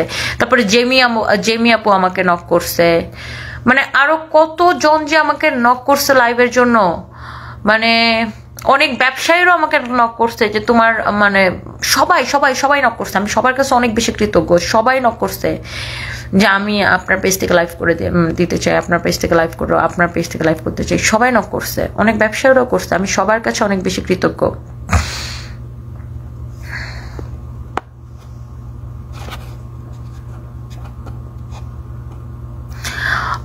অপসি আপনার মতো মানুষগুলার পা চাটতে অভ্যাস খারাপ হয়ে গেছে। আমার টক শোটা পা চাটাচাটি বাদ দিয়ে আমার টক শোটা সুন্দর মতো দেখেন। আমার টক শোতে আমি কোথাও ওনাকে ব্যক্তিগত আক্রমণ করছি কিনা, আমি আমার প্রফেশনের জায়গা থেকে উদ্যোক্তাদের প্রতিনিধি হয়ে ওনাকে প্রশ্ন করছি। কোথাও এখানে খুচাখুচি করার কিছু নেই। টক শো মানে বুঝেন, আগে বুঝেন, জানেন, তারপরে আসেন। আপনার মতো ফালতু মানুষকে আমি আমার পেজে রাখতে চাই না। আচ্ছা, যাই হোক, হোয়াট এভার ইট ইজ, যেটা হয়েছে, এই যে এখন এই জিনিসটা চলতেছে, এটার একটা তো শেষ হওয়া উচিত। এবং আমারও কাজ না ওনার পিছনে লেগে থাকা, আর বা এটা আমার কাজই না ভাই। আমার তো এমন না যে আমি ডেলি বেসিসে আমি লাইভ প্রেজেন্টারদের সাথে কাজ করি, নো। আমি নিজের সব লাইভ ডেলি 5টা 6টা হোক, নিজের কাজ সব আমি নিজে করি, নিজের প্রত্যেকটা কাজ আমি সব নিজে করি। হ্যাঁ, আমি বিদেশে চলে গেলে, যেমন আমার হাজব্যান্ড অসুস্থ হয়েছে, প্রত্যেকে তো বললাম যে অনেকেই, রিদি আপু, আমি রিদি আপুর কথা ভুলে গেছি, আনিলা হক রিদি আপু আমার লাইভ করে দিচ্ছে, মেয়েটা খুবই ভালো, সহজ সরল। এরকম অনেকে আছে, আমাকে অনেকে নক করছে আপু। তারপরে রিম আপু দুবাই থাকে, সে আমাকে বলছে তনি আপু আপনি বললে আমি চলে আসবো, আমি আপনার পেজে লাইভ করে দিব। রিম আপু কয়দিন আগে আমার বাসায় এসে ওটা বলছে। তো সবাই এরকম, আমরা একটা জায়গায় কাজ করি, সবাই এরকম, আরেকজনের বিপদ পড়লে অবশ্যই আমি যাবো। তাপসীদির কথা তো না বললে নাই হয়। তাপসীদির নিজে আমার শোরুমে এসে আমার থেকে একটা পয়সা নেয় নাই, জানেন? নিজে আমার শোরুমে এসে আমার শোরুমের ভিডিও করে দিয়ে গেছে, একটা পয়সা নেয় নাই। তাপসীদের কথা মানে পুচিমা, ওনার কথা না বললে তো নাই হবে। এরকম অনেক আছে, আমি হয়তো অনেকের কথা আমি হয়তো মানে ভুলেও যেতেছে, বা অনেকের নাম হয়তো আমি বলতে পারতেছি না। তো এরকম অনেক আছে, বুঝছেন? তো অনেকের সাথে আমার কথা হয়, স্নিগ্ধা আপু, আমি হয়তো অনেকের নাম আসলে অনেক সময় আসলে ভুল হয়ে যায়, অনেকের নাম হয়তো বলতেছে না। আমরা একটা জায়গায় কাজ করি ভাই, মিলেমিশে, এটাই। বাট আপনি একটা মানুষকে খুঁচাইতে এমন জায়গায় নিয়ে গেলেন যে জিনিসটা বাড়াবাড়ি, মানে এত বাড়াবাড়ি হয়ে গেল, পরবর্তীতে আপনি নিজেকে ভিকটিম সাজালেন। এটা তো হইতে পারে না, এটা তো মানে হইতে পারে না। যাই হোক,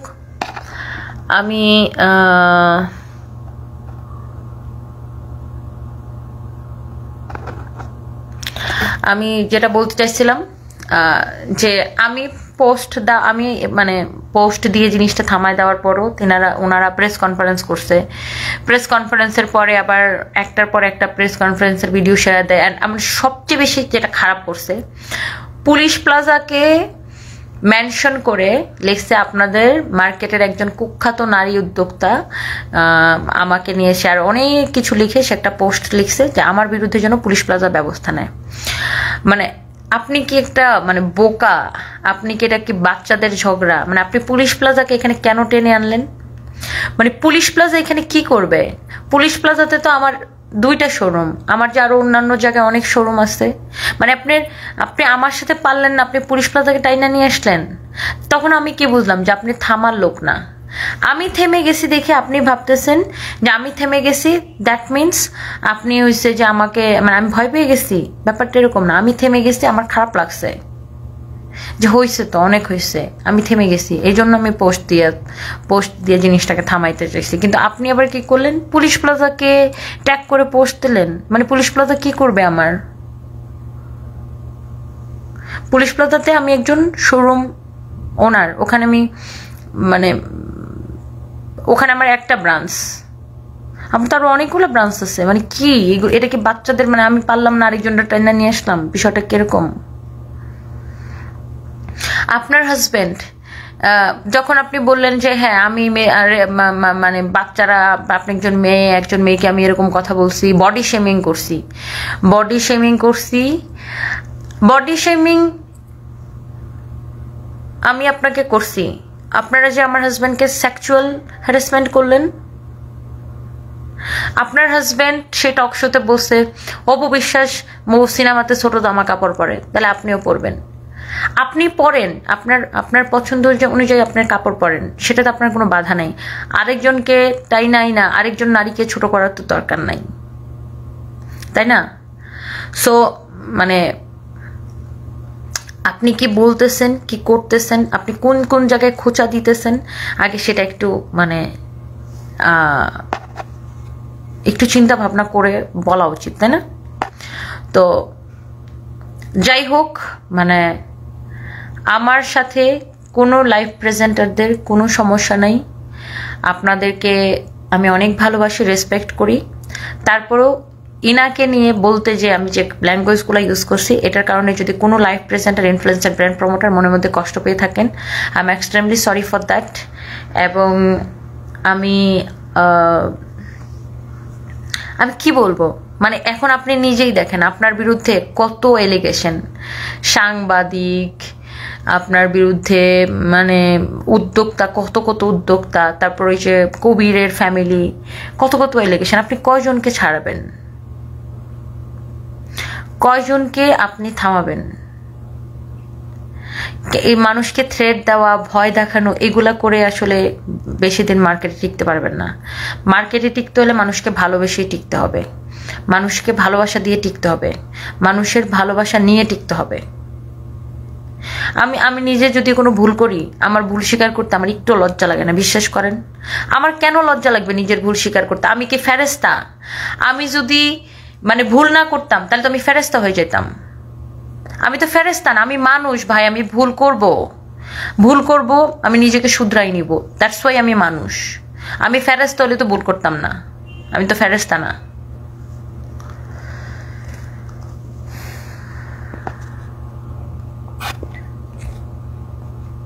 আপনার ইন্ডাস্ট্রির তথাকথিত কয়েকজন সুশীল আপার পোস্ট নিশ্চয়ই দেখছেন, তাদের নিয়ে কিছু বলেন। তোহা ইব্রাহিম, তোহা, হ্যাঁ ভালো কথা বলছো। আমার ইন্ডাস্ট্রির ব্যবসায়ী, শুনো, ওরা আমাকে হিংসা করে। মানে ওরা সুশীলগিরিটা কোথায় দেখাইছে, যে বডি শেমিং আমি করছি আমার ইন্ডাস্ট্রির।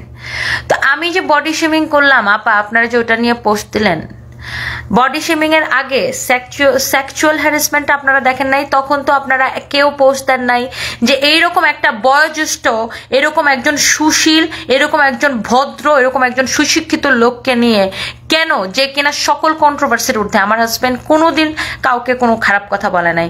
এরকম একটা মানে হাসি খুশি একটা মানুষকে নিয়ে কেন সেক্সুয়াল হ্যারাসমেন্ট করে পোস্ট দেওয়া হলো? তখন তো কোনো সুশীল আপা পোস্ট দেয় নাই। এখন সুশীল আপারা পোস্ট দিতেছে আমাকে নিয়ে কেন? Because they are jealous. কারণ তার ব্যবসা যদি থাকে 20, আমার ব্যবসা হয়েছে 100, that's why they are jealous. তার জীবনে সে যে সফলতাটা পায় নাই, সেটা হয়তো আমি কোথাও হয়তো তার থেকে বেশি সফল হয়ে গেছি, এই কারণে জেলাসের জন্য। তারা যে বলে যে অশালীন ভাষা, গালিগালাজ, তারা গালিগালাজ জানে না। তার জামাইয়ের সেক্সুয়াল সক্ষমতা নিয়ে যদি কোয়েশ্চেন করা হইতো, সে গালি দিত না, সে তো একদম ছিঁড়া চাবায় খায়া ফেলাইতো। তাদেরকে আমার খুব ভালো করে চেনা আছে, বুঝছেন? সবাই উপরে সাজতে সাজতে চায়, ভিতরে যে কে কি ল্যাঙ্গুয়েজ ইউজ করে সেগুলো আমার সব জানা আছে। কিন্তু আমি যেটা মনের মধ্যে থাকে আমি সেটা মুখ দিয়ে বলে দিই। আমার মনের মধ্যে কোনো ক্রিমিনালি নেই, কেউ বলতে পারবে না যে আমি কোনো ক্রিমিনালি করি। আমার মনের মধ্যে কিচ্ছু রাখি না, যেটা মনের মধ্যে আছে আমি বলে দিই। আমি পরবর্তীতে আরেকজনের যে কি ক্রিমিনালি করবো, পরবর্তীতে ঠান্ডা মাথায় খুন করবো, একজনের আমি বাস দিবো, একজনের আমি ক্ষতি করবো, ওই শিক্ষা আমার বাবা মা আমাকে দেয় নাই। যেটা বলার আমি বলে দিব, শেষ। ক্রিমিনালি শিক্ষা আমার দেয় না, না ক্রিমিনালি শিক্ষা দেয় না। আমার ফ্রেন্ড লিস্টের, ভালো কথা বলছো তো, আমার ফ্রেন্ড লিস্টের বেশ কয়েকটা আমি আনফ্রেন্ড করে দিছি। এদের ন্যূনতম চোখ লজ্জা নাই। ন্যূনতম চোখ লজ্জা থাকলে এরা এই ধরনের পোস্ট দিত না। মানে কেউ যদি নিরপেক্ষ পোস্ট দেয় তাহলে তাকে অবশ্যই, কেউ যদি নিরপেক্ষ হয় তাহলে অবশ্যই তাকে নিরপেক্ষ পোস্ট দিতে হবে। এই ঘটনাটার সূত্রপাত কোত্থেকে, কেন কেন আজকে আমাকে এইরকম উত্তেজিত হওয়া লাগলো, কি কারণে, আমার হাজবেন্ডকে নিয়ে কি বলছিল, সেই জিনিসগুলা নিয়ে তাদের বলা উচিত ছিল। কিন্তু না, তারা সাথে আমি বডি শেমিং করে ফেলছি, আমি বডি শেমিং করে ফেলছি। আমি কি বডি শেমিংটা করে ফেলছি, কি বডি শেমিংটা করে ফেলছি আমি? আপনারা যখন সারাক্ষণ plastic plastic plastic surgery plastic surgery বলেন তখন বডি শেমিং হয় না? আর আমার পুরনো ঘাতে আঘাত করছে কেন? আপনার পুরনো ঘাতে আঘাত করলে আপনি ছাইড়া দিতেন? কেউ ছাইড়া দেয় না, কেউ ছাইড়া দেয় না। নিজের উপর নিয়ে চিন্তা করেন।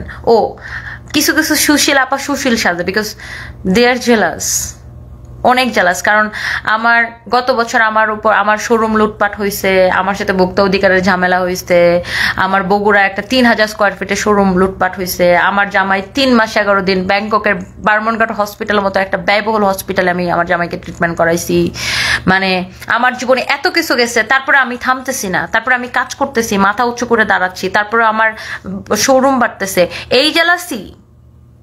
তারপরে আমি আবার দিছি,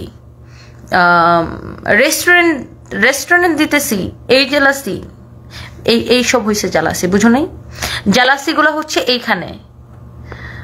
তো আমি এই জন্য এইসব অতি সুশীলদের আবার আমি আমার ফেসবুক ফ্রেন্ড লিস্টে রাখি না, আমি বাইরে করে দিচ্ছি, সাথে সাথে আনফ্রেন্ড করে দিই। আমার তার সাথে কোনো তর্ক বিতর্কে কোনো কিছু দরকার নেই। আমার একটা অভ্যাস কি জানো, আমার যদি কারো মানে ভালো না লাগে আমি তার সাথে তর্ক বিতর্ক কোনো হবে না, তার ঠুস করে আনফ্রেন্ড করে দেবো, ব্লক করে দিব।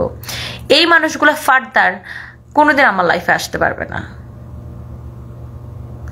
আপনি ওই নিজের ভিডিওর ভিউ ব্যবসার জন্য আপনি আমাকে ইউজ করে আপনি বা এই ইস্যুটাকে ইউজ করে ক্যাপশন দেন, এটা করেন সেটা করেন, মানে ভণ্ডামি ছাড়া ভালো হয়ে যান। ভণ্ডামি কয়দিন পরে মানুষের কাছে ঠিকই বাইরে হয়ে যায়, সত্যটা না সবার সামনে ঠিকই বাইরে হয়ে যায়। আপনি যতই ভণ্ডামি করেন, নিজেরা যতই চালাক মনে করেন, একদম শিয়াল পণ্ডিত চালাক মনে করেন শিয়ালের মতো, কয়দিন পরে ঠিকই আপনার মানে ভণ্ডামি বাইরে হয়ে যাবে। নূরেন আফরোজ লিখেছে, আপুকে দেখে আমি ইন্সপায়ার হই। আপু আপনি অনেক হার্ডওয়ার্ক ওমেন, বি স্ট্রং আপু, স্টে সেফ, আমরা আপনার সাথে আছি। Thank you so much, thank you Nourin. Okay আমি অনেক পছন্দ করি। এই মেয়েটাকে নিয়ে একবার এআই দিয়ে কি ভিডিও বানাইছিল না, তখনও কিন্তু আমি প্রতিবাদ করছিলাম, তখন কিন্তু আমি বলছিলাম যে সাহস থাকলে আমারে নিয়ে বানা, দেখ কি করি তোদেরকে ধরে। এই মেয়েটা কান্নাকাটি করছিল লাইভে এসে। ও একটা সুইট একটা মেয়ে। আমি চেষ্টা করি কারোর উপর যদি কোনো অন্যায় হয় তার পাশে দাঁড়াইতে, আমি অলওয়েজ চেষ্টা করি। সো যাই হোক, মানে অনেকক্ষণ হয়ে গেছে এইসব ক্যাচাল। আমার জাস্ট কাজ ছিল যে আজকে এই লাইভটার মাধ্যমে এই জিনিসটাকে আসলে মানে শেষ করা। এখন ওনার সাথে অন্য যাদের সমস্যা, আমার নিজেরও খুব মানে কি বলবো, অন্যদেরকে তিনি কিভাবে হচ্ছে যে আপনার অন্যদেরকে উনি কিভাবে ফেস করবে, উদ্যোক্তাদেরকে কিভাবে ফেস করবে, বা কোভিডের ফ্যামিলিকে কিভাবে ফেস করবে সেটা উনি বুঝে নিবে। বাট আমার ভাই সামনে ঈদ, আমার সকালবেলা হইলে আমার সাপ্লায়ার ফোন দেয়, আপা টাকা পাঠান, বিল দেন। ব্যান্ডোটা ফোন দেয়, ফ্যাক্টরি থেকে ফোন দেয়, আপা টাকা পাঠান, বিল দেন। ভাই আমাকে কাজ করতে হবে, আমার সামনে ঈদ। সারা বছর এই ফ্যাক্টরির লোকগুলা, এই ওয়ার্কারগুলা সারা বছর কাজ করে, আমার দিকে তাকায় থাকে। ঈদের সময় আমার এগুলা ক্লিয়ার করতে হবে। সো আমার অনেক কাজ, আমাকে দেশে যায় একদম তুমরায় মুচড়ায় কাম করতে হবে। সো আমি এইসব জিনিস নিয়ে আর কথা বলতে চাই না, এবং এই জিনিসটা আমি এখানেই শেষ করতে চাই। আমি আশা করি আপনিও আর এই জিনিসটা নিয়ে কথা বলবেন না, আপনি এবং আপনার হাজব্যান্ড আশা করি এই জিনিসটা নিয়ে আর কথা বলবেন না। মানে অন্তত পক্ষে প্লিজ আমাকে টাইনেন না, আপনি অন্য যাদের সাথে মারামারি করেন, চুলাচুলি করেন, যা খুশি তা করেন, অন্য উদ্যোক্তাদের সাথে, অন্যদের মানে যাদের টাকা, যারা আপনাকে নিয়ে ফ্রড কমপ্লেন করতেছে, যাদের টাকা পয়সা আপনি মানে নিয়ে ঠিকমতো কাজ করেন না, বা জানি না আপনার সাথে তাদের কি এক পক্ষ শুনলে হয় না, দুই পক্ষেরই, মানে তাদের সাথে আপনি যা করেন আমাকে নিয়ে, আমি এই জিনিসটা নিয়ে আমি আর কোনো কিছু চাই না। প্লিজ, আমাকে অনেক কাজ করতে হবে, আমার অনেক কাজ, আমার অনেক দায়িত্ব, আমার 2টা ছেলে মেয়ে আছে, তাদেরকে বড় করতে হবে, আমার ছোট ছোট ভাই বোন আছে, তাদেরকে বড় করতে হবে, আমার মা আছে। আর আমার দিন শেষে কি জানেন, আমার দিন শেষে শুধু একটাই হাহাকার। দিন শেষে আমি যখন একা থাকি, মানে আমার জাস্ট কলিজা ফেটে যায় যে আমি হারাই ফেলছি, আমি যে জিনিসটা হারাই ফেলছি, যে মানুষটাকে আমি হারাই ফেলছি, আমি কোনোদিন তাকে ফেরত পাবো না। এইটা আমার জীবনে যে মানে কত বড় একটা হাহাকার, আই কান্ট এক্সপ্লেন। এইটার কোনো রিপ্লেসমেন্ট নাই। আমি অনেক বেশি বিধ্বস্ত। সো আমাকে রাগায়েন না, খামাখা আমাকে বিধ্বস্ত করেন না। আর আমি এমনিতে অনেক বেশি বিধ্বস্ত। আমি বললাম না যে যাদের অনেক বেশি রেসপন্সিবিলিটি থাকে তারা চাইলেই সবকিছু বলতে পারে না।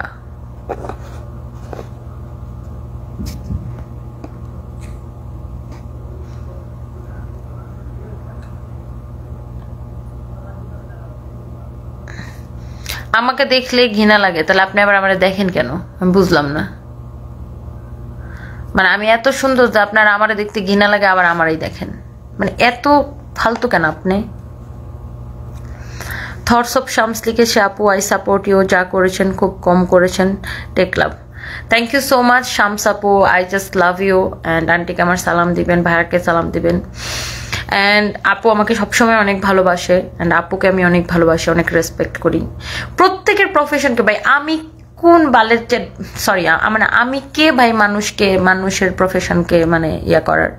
সবাই সবার জায়গা থেকে কাজ করছে, সবাই সবার জায়গায় কষ্ট করে উঠছে, এবং আমি আরো মেয়েদেরকে ইন্সপায়ার করি, কাজ করো, ঘরে বসে থাকো না।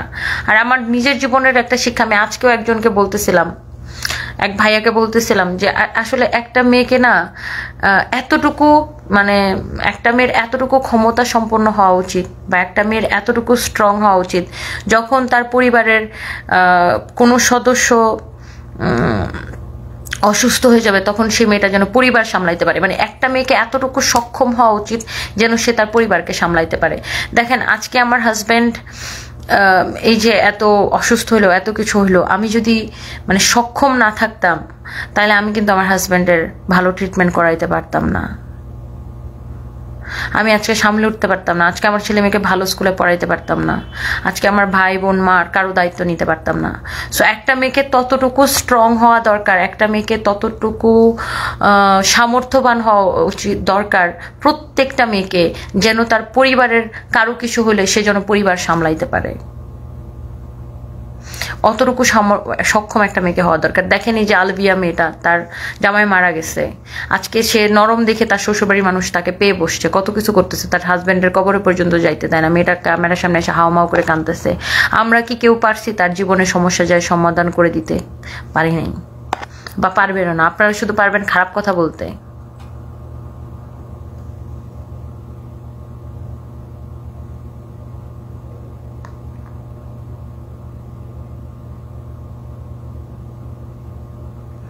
আঁচল দীপা আহমেদ, আমি যে প্রেস কনফারেন্সে ছিলাম সে আমার বোন, এবং আপনার নিজের বোন যখন প্রেস কনফারেন্সে যাবে আপনি নিজেও সাথে যাবেন, এবং আমি জেনেই গেছি।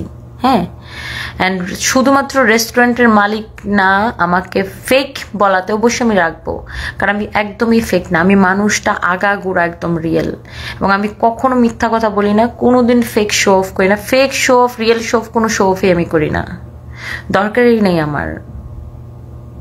আর আমাকে ফেক বলে আমি ডেফিনেটলি খেপবো, কারণ আমি একদমই ফেক না, আমি কোনোদিন কারো থেকে এক পয়সা নেই নাই, একদম ওপেনলি আমি এটা বলি, ওপেনলি বলি, আমি কোনোদিন কারো থেকে এক পয়সা নিই নি প্রমোশনের জন্য, প্রশ্নই আসে না। এত খাই নাই ভাই, আমার নিজের কাজ করি।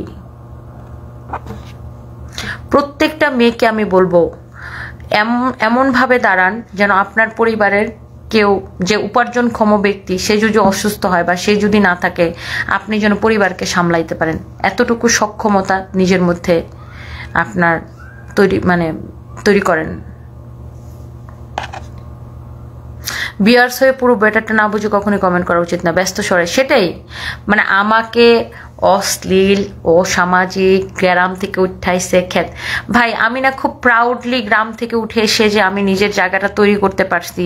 আজকে গুলশানে আমার শোরুম 2টা, আমি থাকি বনানীতে, আমি এত লাক্সারি বা মোটামুটি যেরকমই লাইফ লিড করি, আমার কোম্পানিতে এত এত মানুষ কাজ করে, আলহামদুলিল্লাহ। আমি যদি গ্রাম থেকে উঠে এসে এত কিছু করতে পারি, আপনি শহর থেকে উঠে এর থেকে অনেক ভালো কিছু করে দেখান না, দেশের অনেক উপকার হবে। আর খারাপ ভাষার কথা বলেন, খারাপ ভাষা মানুষের মুখ দিয়ে এমনি বাইর হয় না, খারাপ ভাষা বাইর করতে মানুষকে বাধ্য করলে তারপরে বাইর হয়। আর সুশীল ভদ্র ভাষা ওগুলো আমিও জানি, বললাম না আমি অনেক ভালো বাংলা জানি, কারণ আমি বাংলাতে অনার্স পাস করছি, বুঝতে পারছেন? সো ডিফারেন্ট টাইপ অফ মানুষ থাকে। আমি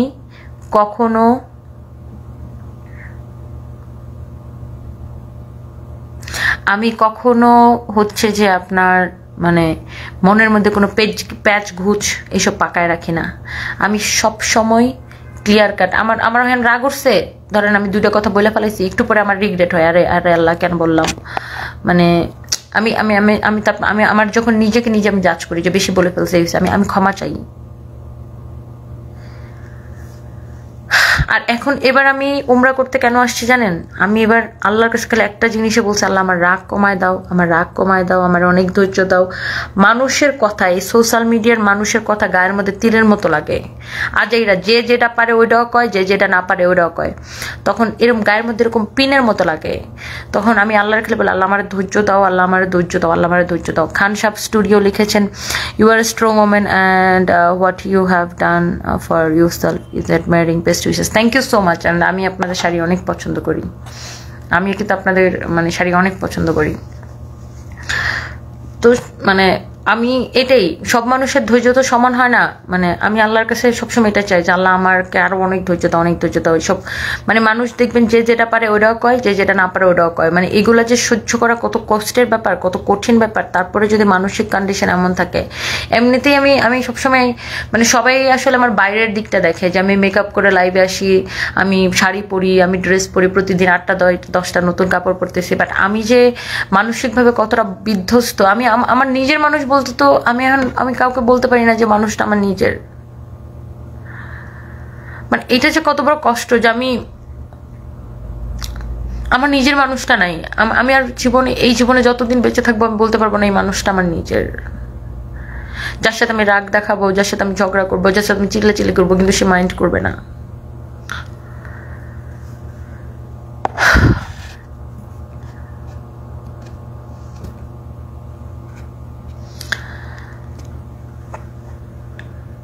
যাই হোক, আমার আসলে ভিউ কামানোর কিছু নাই। আমারে ভাই এমনিতেই মানুষ চিনে, যারা বুঝে প্রত্যেকে জানে আমার এমনিতেই মানুষ চিনে। আমি এমনিতেই প্রচণ্ড ভাইরাল, কারণে অকারণে নানা কারণে ভাইরাল। আর আমি ভাইরাল হইতেও চাই না। আমার হাজব্যান্ডের জন্য সবাই দোয়া করবেন, ও অত্যন্ত ভালো মানুষ ছিলেন, আল্লাহ যেন ওকে বেহেশত নসিব করে। আমি আমার ছেলে মেয়ে 2টাকে আমার হাজব্যান্ডের মতো ভালো মানুষ করতে চাই, দ্যাটস ইট। এবং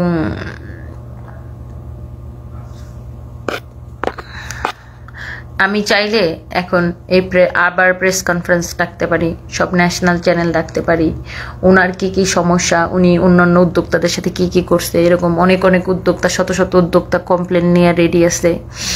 তারপরে হয়েছে যায়া আপনার ওনার বিরুদ্ধে যে এলিগেশন আছে সেগুলো নিয়ে আমি চাইলে দাঁড়াইতে পারি, অনেক কিছু করা যায়। বাট আমার দরকারই নেই। উনিও এই জায়গাটায় অবশ্যই উনি কষ্ট করে আসছে, এটা অস্বীকার করার মতো। উনি শো অফ করুক, যাই করুক, ভুল হয়তো কেউ কম ভুল করে, কেউ বেশি ভুল করে, যেটা করেই আসছে উনি এই জায়গাটায় কষ্ট করেই আসছে।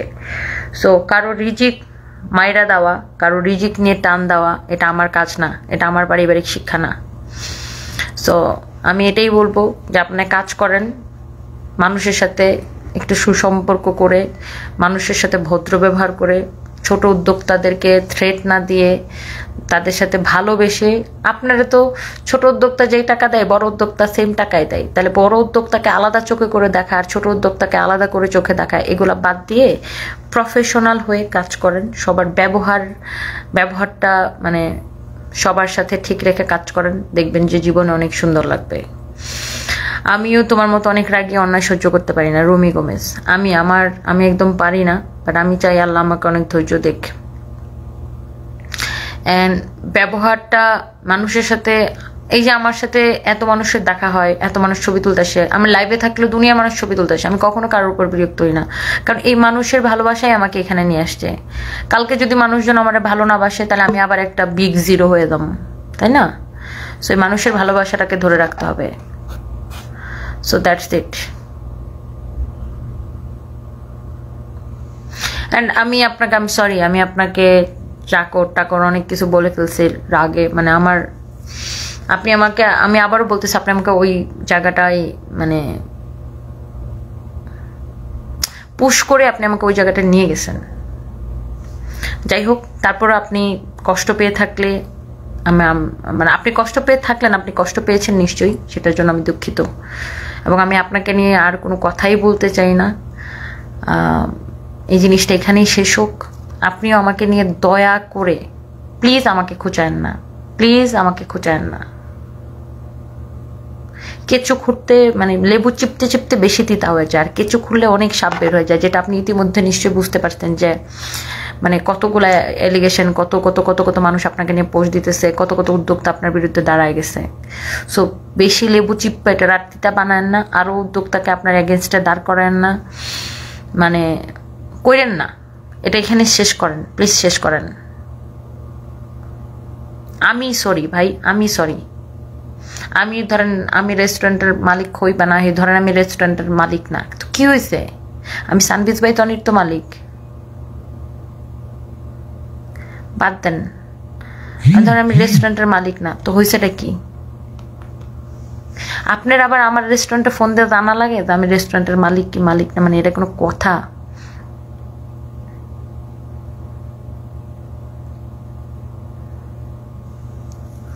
উফ,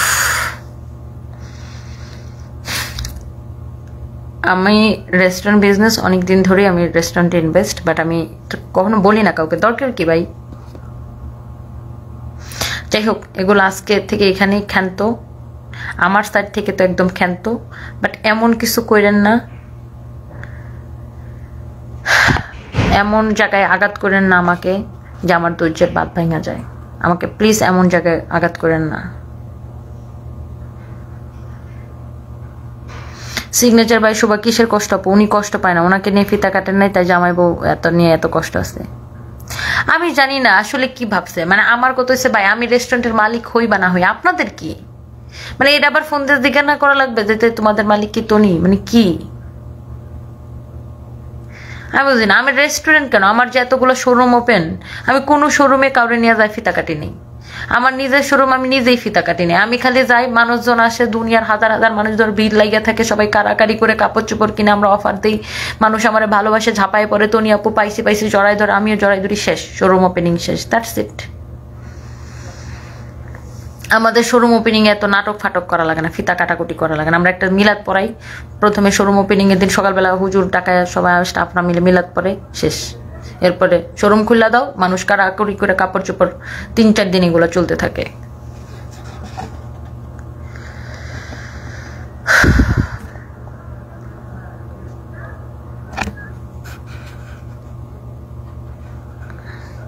হিংসা হয় আপনাকে দেখে, তাই ফোন করছিল রেস্টুরেন্টে লন্ডন ব্লগস। আমি জানি না আপু, মানে কি জন্য কি। যাই হোক, আর আমি হচ্ছে যে মানে আমারও ভাই, আমিও এত রাগ আল্লাহ আমার দিছে বুঝি না। আমি খালি এখন আল্লাহর কাছে দোয়া করি, ইদানিং আমার আরো বেশি মানে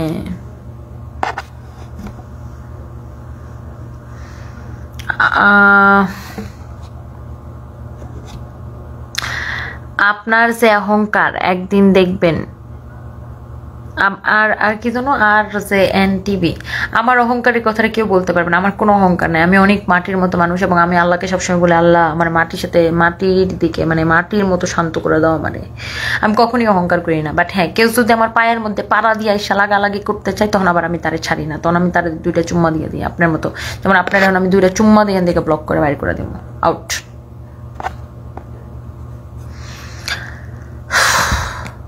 আর আমি নিজেও চাই না ভাই এত কেউ কেউ কেউ কেউ করতে। আমার আমার এমনি আমার অনেক মানসিক অশান্তি পাই। মানে আমার জীবনটা খালি এখন হাহাকার। মানে আমার জীবনে যত সাকসেসই হোক, আমি যদি বিল গেটসও হই, আমি যদি বিলিয়নিয়ার হই, আমি যদি আমি জীবনে যাই হই, আমার জীবনে শুধু এখন একটাই হাহাকার, যে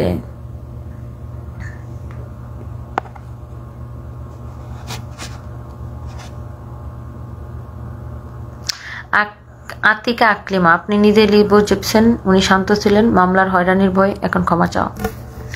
আপনারা পাইলে 5টা চটকনা দিয়ে দাঁত সব কটা ফালা দিতাম। আপনার মতো 3rd ক্লাস মহিলাগুলাই কি করেন জানেন? চুগলামি করে ঝগড়া লাগান। এখানে একবার চুগলামি করবেন, ওখানে যে আবার চুগলামি করবেন, এখানে একবার চুগলামি করবেন, ওখানে যে একবার চুগলামি করবেন। শুনেন, আমি ভয় পাওয়ার মেয়ে না, ভয় আমাকে ভয় পায়। You understand? অ্যান্ড আমার নামে কিসের মামলা হবে? মামলা হইলে আমি কি উকিল নামাইতে পারবো না? আর আপনি যার হয়ে কমেন্ট করছেন, তার বিরুদ্ধে মামলা করার জন্য কতজন উদ্যোক্তা রেডি আছে? Do you have any idea? উদ্যোক্তাদের পেজ ঘুরে ঘুরে দেখেন। তারপরে ব্লগার কবিরের যে মারা যাওয়া, ওটার জন্য মামলা করার জন্য রেডি আছে। ইউ আন্ডারস্ট্যান্ড আপা?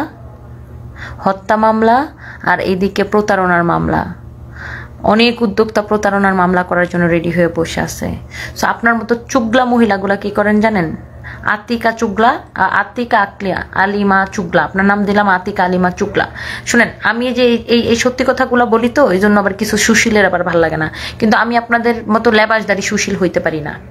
আমি আবার খুব স্ট্রেট ফরওয়ার্ড কথা আমার মুখ দিয়ে বাইরে হয়েছে। আমি ওই লেবাসদারি, ওই ক্যামেরার সামনে এরকম, আর ক্যামেরার পিছনে যাইয়া মানে কথা কও, আমি ওই ব্যক্তি না। আমি একদম স্ট্রেট ফরওয়ার্ড, যেটা ক্যামেরার পিছনে বলতে পারবো সেটা ক্যামেরার সামনে বলবো। আপনার মতো চুগলা মহিলাগুলো কি করেন জানেন? এখানে এসে তাল লাগায় ঝগড়া লাগাবেন, আবার ওখানে যে আরেকটু তাল লাগাবেন।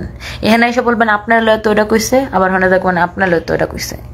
চুগলামি ছাড়েন, বুঝেননি? আপনারা নিজের ব্যক্তিগত জীবনে চুগলামি করেন, ঝগড়াঝাটি করেন, মানে কুটনামি করে করে জীবনের কার্যে লাগান, সব জায়গায় কার্যে লাগান, ফালতু নানকার।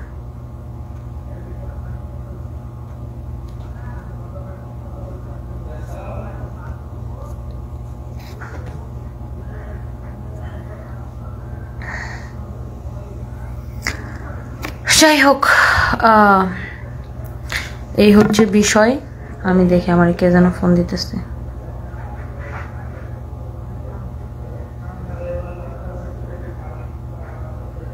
আচ্ছা ঠিক আছে, কোনো সমস্যা নেই।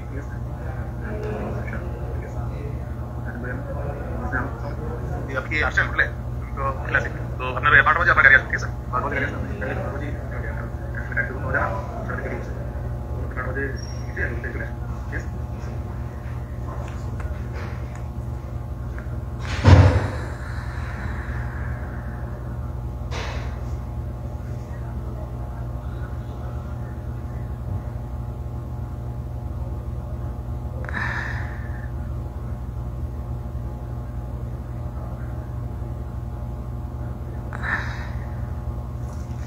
যাই হোক, অনেক মানুষ আমাকে দেখতেছেন।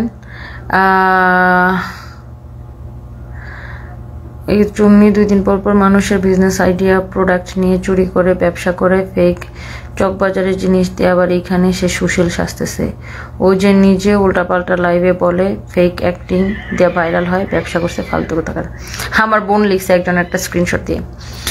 মানে একজন আছে আমাদের, মানে হয়েছে মানুষের, মনে করেন যে প্রোডাক্টটা তুলবে, সে সেম প্রোডাক্টটা তুলে নিয়ে বিক্রি করে অন্য মানুষের ব্যবসা নষ্ট করে, এবং অনেকের টাকা নিয়ে সে টাকাও ফেরত দেয় না। মানে সে আবার সুশীল সাইজে আমার বিরুদ্ধে মানে পোস্ট দেয়। তো এরকম সুশীলরা আমি আবার আনফ্রেন্ড করে দিই। So what ever it is, এই ধরনের মানুষকে আমি কথাই বলতে চাই না। যাকে আমি একবার আমার লাইফ থেকে ডিলিট করে দিই, ডিলিট মানে ডিলিট। সো মানে নতুন করে কোনো কন্ট্রোভার্সি ক্রিয়েট হোক, সেটাও আমি চাই না। সো যেটা বলতেছিলাম, যে আসলে এটা এখানেই শেষ। মানে আমার তরফ থেকে অন্তত পক্ষে শেষ। বাট যদি মানে এমন, আমি আবারও বলবো যে এমন কিছু কইরেন না যে মানে আবার বাধ্য হয়ে আমার কথা বলতে হয়, প্লিজ। সামনে ঈদ, আপনি অনেক প্রমোশনের কাজ পাবেন, প্রমোশন করেন, কাজ করেন, অনেক দিন ইন্ডাস্ট্রিতে টেকে থাকেন, এইভাবে কাজ করেন। আপনার কলিগদের সাথে সুসম্পর্ক বজায় রাখেন, আপনার যারা কলিগ আছে তাদের সাথে সুসম্পর্ক বজায় রাখেন। আমারও ঈদ ও কালকে দেশে নাইমাই আমার লাইভ করতে হবে, কালকে থেকে 6টা করে লাইভ, আমার অনেক কাজ করতে হবে। তো আরও অন্যান্য উদ্যোক্তাদের জাস্ট একটা সাজেশন দিব, যারা আপনার বিরুদ্ধে ক্ষেপ আছে তাদের সাথে মিটমাট করে নেন, ভয় দেখায় না। মানুষটা ভয় দেখালে পাওয়ার খালি শুধু আপনার একার না, সবারই কম বেশি পাওয়ার আছে। মানুষটা ভয় না দেখিয়ে ভালোবেসে সমাধান করেন। একজন যদি আপনার কাজে সন্তুষ্ট না হয়, তার আরেকটা কাজ করে দিয়ে দিন, শেষ, ঝামেলা শেষ। সবার সাথে তো আর আপনার গ্যাঞ্জাম পাকবে না, যার সাথে গ্যাঞ্জামটা পাকছে সে যদি আপনার কাজে সন্তুষ্ট না হয়, তার আরেকটা কাজ করে দিয়ে দেন, তাহলে তো জিনিসটা শেষ হয়ে যায়। আর মিথ্যা কথা মানে কি বলবো, আপনি অনেক ভালো বোঝেন মিথ্যা কথা, ফেক প্রোডাক্ট প্রমোট, মানে আপনি আমার থেকে অনেক বেশি ভালো বোঝেন কি করতে হবে কি না করতে হবে। সো আমি এইসব বিষয়ে সাজেশন দিতেই চাই না, জাস্ট এটাই বলবো, যেটাই করেন যেন ইন্ডাস্ট্রিতে অনেকদিন লং রান হয়, এরকম কিছু করেন। আর যারা দেখতেছেন সবাইকে মানে আমি আন্তরিকভাবে দুঃখিত যে কয়দিন এই সোশ্যাল মিডিয়াতে একই ক্যাচাল চলতেছে, সেটা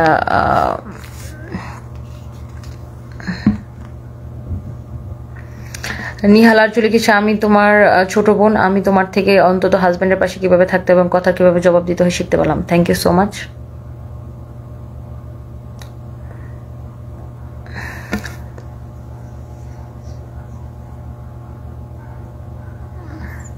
সো সেটাই, এটা এখানেই শেষ। সবাই ভালো থাকেন। আর এত শুভাকাঙ্ক্ষী যারা আমাকে এত সাপোর্ট করেন, ভালোবাসেন, সবসময় এইভাবে ভালোবাসবেন। সানভিজ ভাই তনি যেন অনেক দূর এগিয়ে যায়, লক্ষ কোটি মানুষের কর্মসংস্থান যেন একদিন আমাদের কোম্পানির মাধ্যমে হয়। আর হচ্ছে এইভাবে ভালোবাসবেন। আর কি বলবো, মানে আমি তো পুরো ঘটনাটা আপনাদেরকে বললাম যে কি জন্য কি হয়েছে, কি কারণে কি হয়েছে, কোথায় কি হয়েছে, এটাই। আর আমাকে কাজ করতে হবে ভাই, আমার কাজ করতে দেন। আমার জীবনে অনেক রেসপন্সিবিলিটি, আমাকে অনেক কাজ করতে হবে, জাস্ট আমাকে কাজ করতে দেন, এটাই আমি বলবো।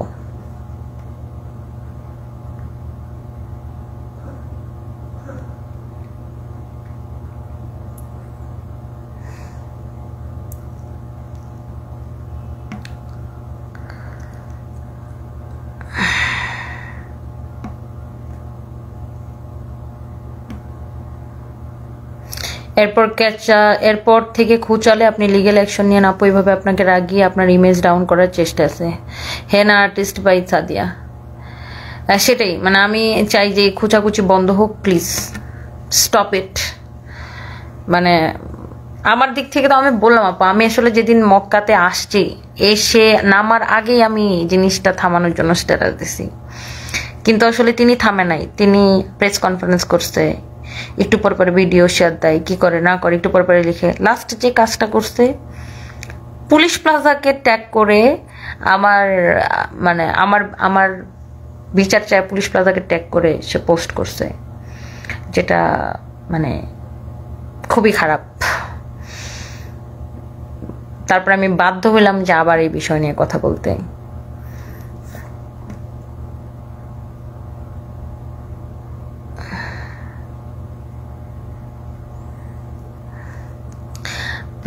আর এখানে আরেকটা দল আছে ভাই, বুবলিয়াপুর সাপোর্টার আর অপু বিশ্বাসের সাপোর্টার। ভাই এখানে দ্বন্দ্ব তো বুবলি আর অপু বিশ্বাসের না, এখানে একজন ব্র্যান্ড প্রমোটারের সাথে আমার কিছু বিষয় নিয়ে ঝামেলা হয়েছে। তা এখানে বুবলির সাপোর্টাররা আর অপু বিশ্বাসের সাপোর্টাররা এরকম ঝগড়া লাগাইছেন কেন আমি বুঝলাম না, মানে কারণটা কি? ভাই আমি কোনো নায়িকাও না, গায়িকাও না, একজন ব্যবসায়ী। আপনাদের তো আমার সাথে কোনো লাগালাগি নেই, হুদাইকে আমার নিয়ে ভিডিও বানান কেন? আপনার মানে ভিডিও বানান মানে কি আমি আপনার নিয়ে কথা বলবো, তারপর আপনার পেজ ভাইরাল হবে, ট্রেন্ডিংয়ে আসবে? বদমাইশি ছাড়েন, বুঝেন নাই?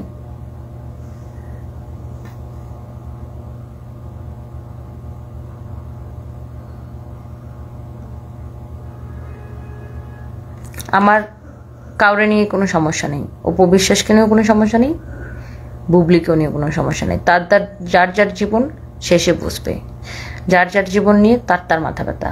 আমার এগুলো নিয়ে কোনো সমস্যা নেই। ওকে,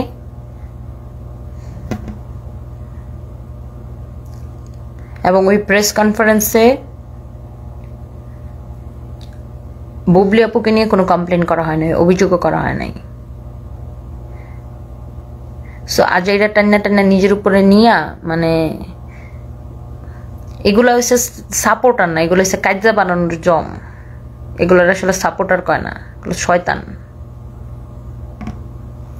Umme Hani Raihan, we love you from our depth of heart. Allah তোমার মনে শান্তি দিক। তুমি এসব টক্সিক মানুষদের ইগনোর করো, একদম এসব নিয়ে আর ভেবো না, তুমি জাস্ট বিজনেস নিয়ে গিয়ে যাও। সেটাই আপু, মানে একদম তবা করে, মানে আমি কি বলবো, মানে আমি মানে কি বলবো, আমি একদম তবা করছি আপু, তবা তবা তবা। এমন একটা সিচুয়েশন আপু, আমি এখানে আসা শান্তি পেতেছি না। ওরে ভাই, এই আমার এই লিঙ্ক পাঠায়, ওই একটু পরে ওই লিঙ্ক পাঠাইছে, ওইটা করতেছে, সেইটা করতেছে, ওইটা পোস্ট দিতেছে, ওই একটু পরে বিচার চাইতেছে, ওই একটু পরে শেয়ার দিতেছে, ওইটা চাইতেছে আমি নাকি এই করে ফেলছি, সমাজ নষ্ট করে ফেলছি, এই করে ফেলছি, সে করে ফেলছি। আরে ভাই কই যাব আমি? কারণ বাধ্য হয়েছে যে আজকে ঠিক আছে আমি লাইভে যে জিনিসটা ক্লিয়ার করি, কারণ বাড়াবাড়ি করলে তো বাড়াবাড়ি শেষ নেই।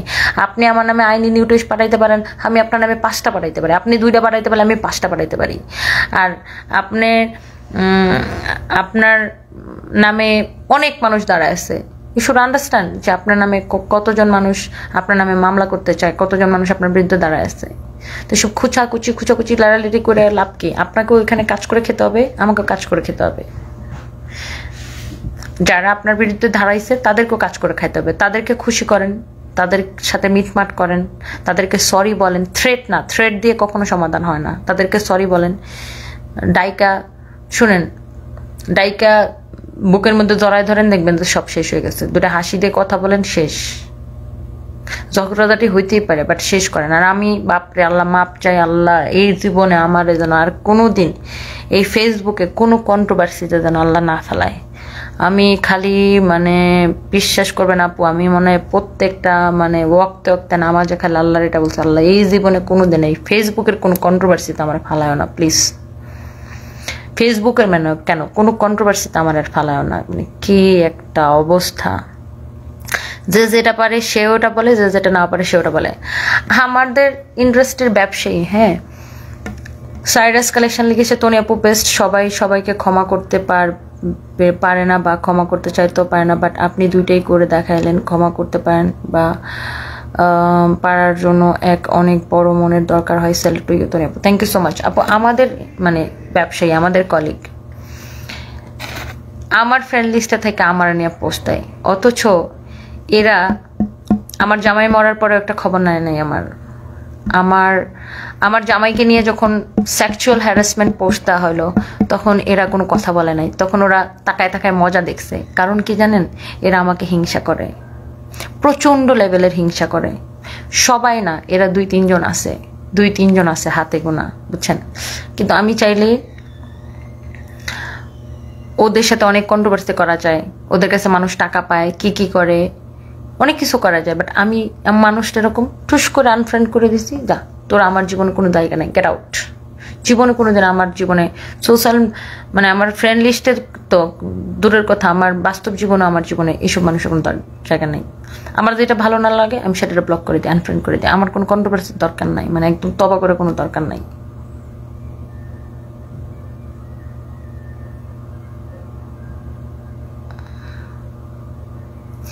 অনন্যা মাহমুদ, আপনি কেন ওই মহিলার কাছে ক্ষমা চেতেছেন? ওই মহিলা অপরাধ করেছে, আগে ক্ষমা চাইবে।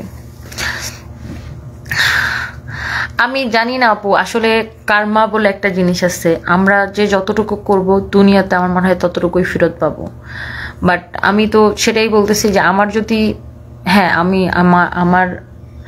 আমি রাগ করছি, আমাকে খোঁচানো হয়েছে দেখে আমি রেগে গেছি, তারপরে আমার রাগের জন্য আমি সরি, বাট আমাকে খুঁচায়েন না প্লিজ, আমাকে খুঁচায়েন না, কারণ আমি মানসিকভাবে প্রচন্ড বিধ্বস্ত। আপনার পাশে মানুষ আছে যার সাথে আপনি কথা বলতেছেন, আমার কথা বলার মানুষ নেই, সো আমি প্রচন্ড বিধ্বস্ত। সো আমাকে খামাখা রাগায়েন না, রাগাইলে তখন আবার মানে খুঁচায়েন না আমাকে।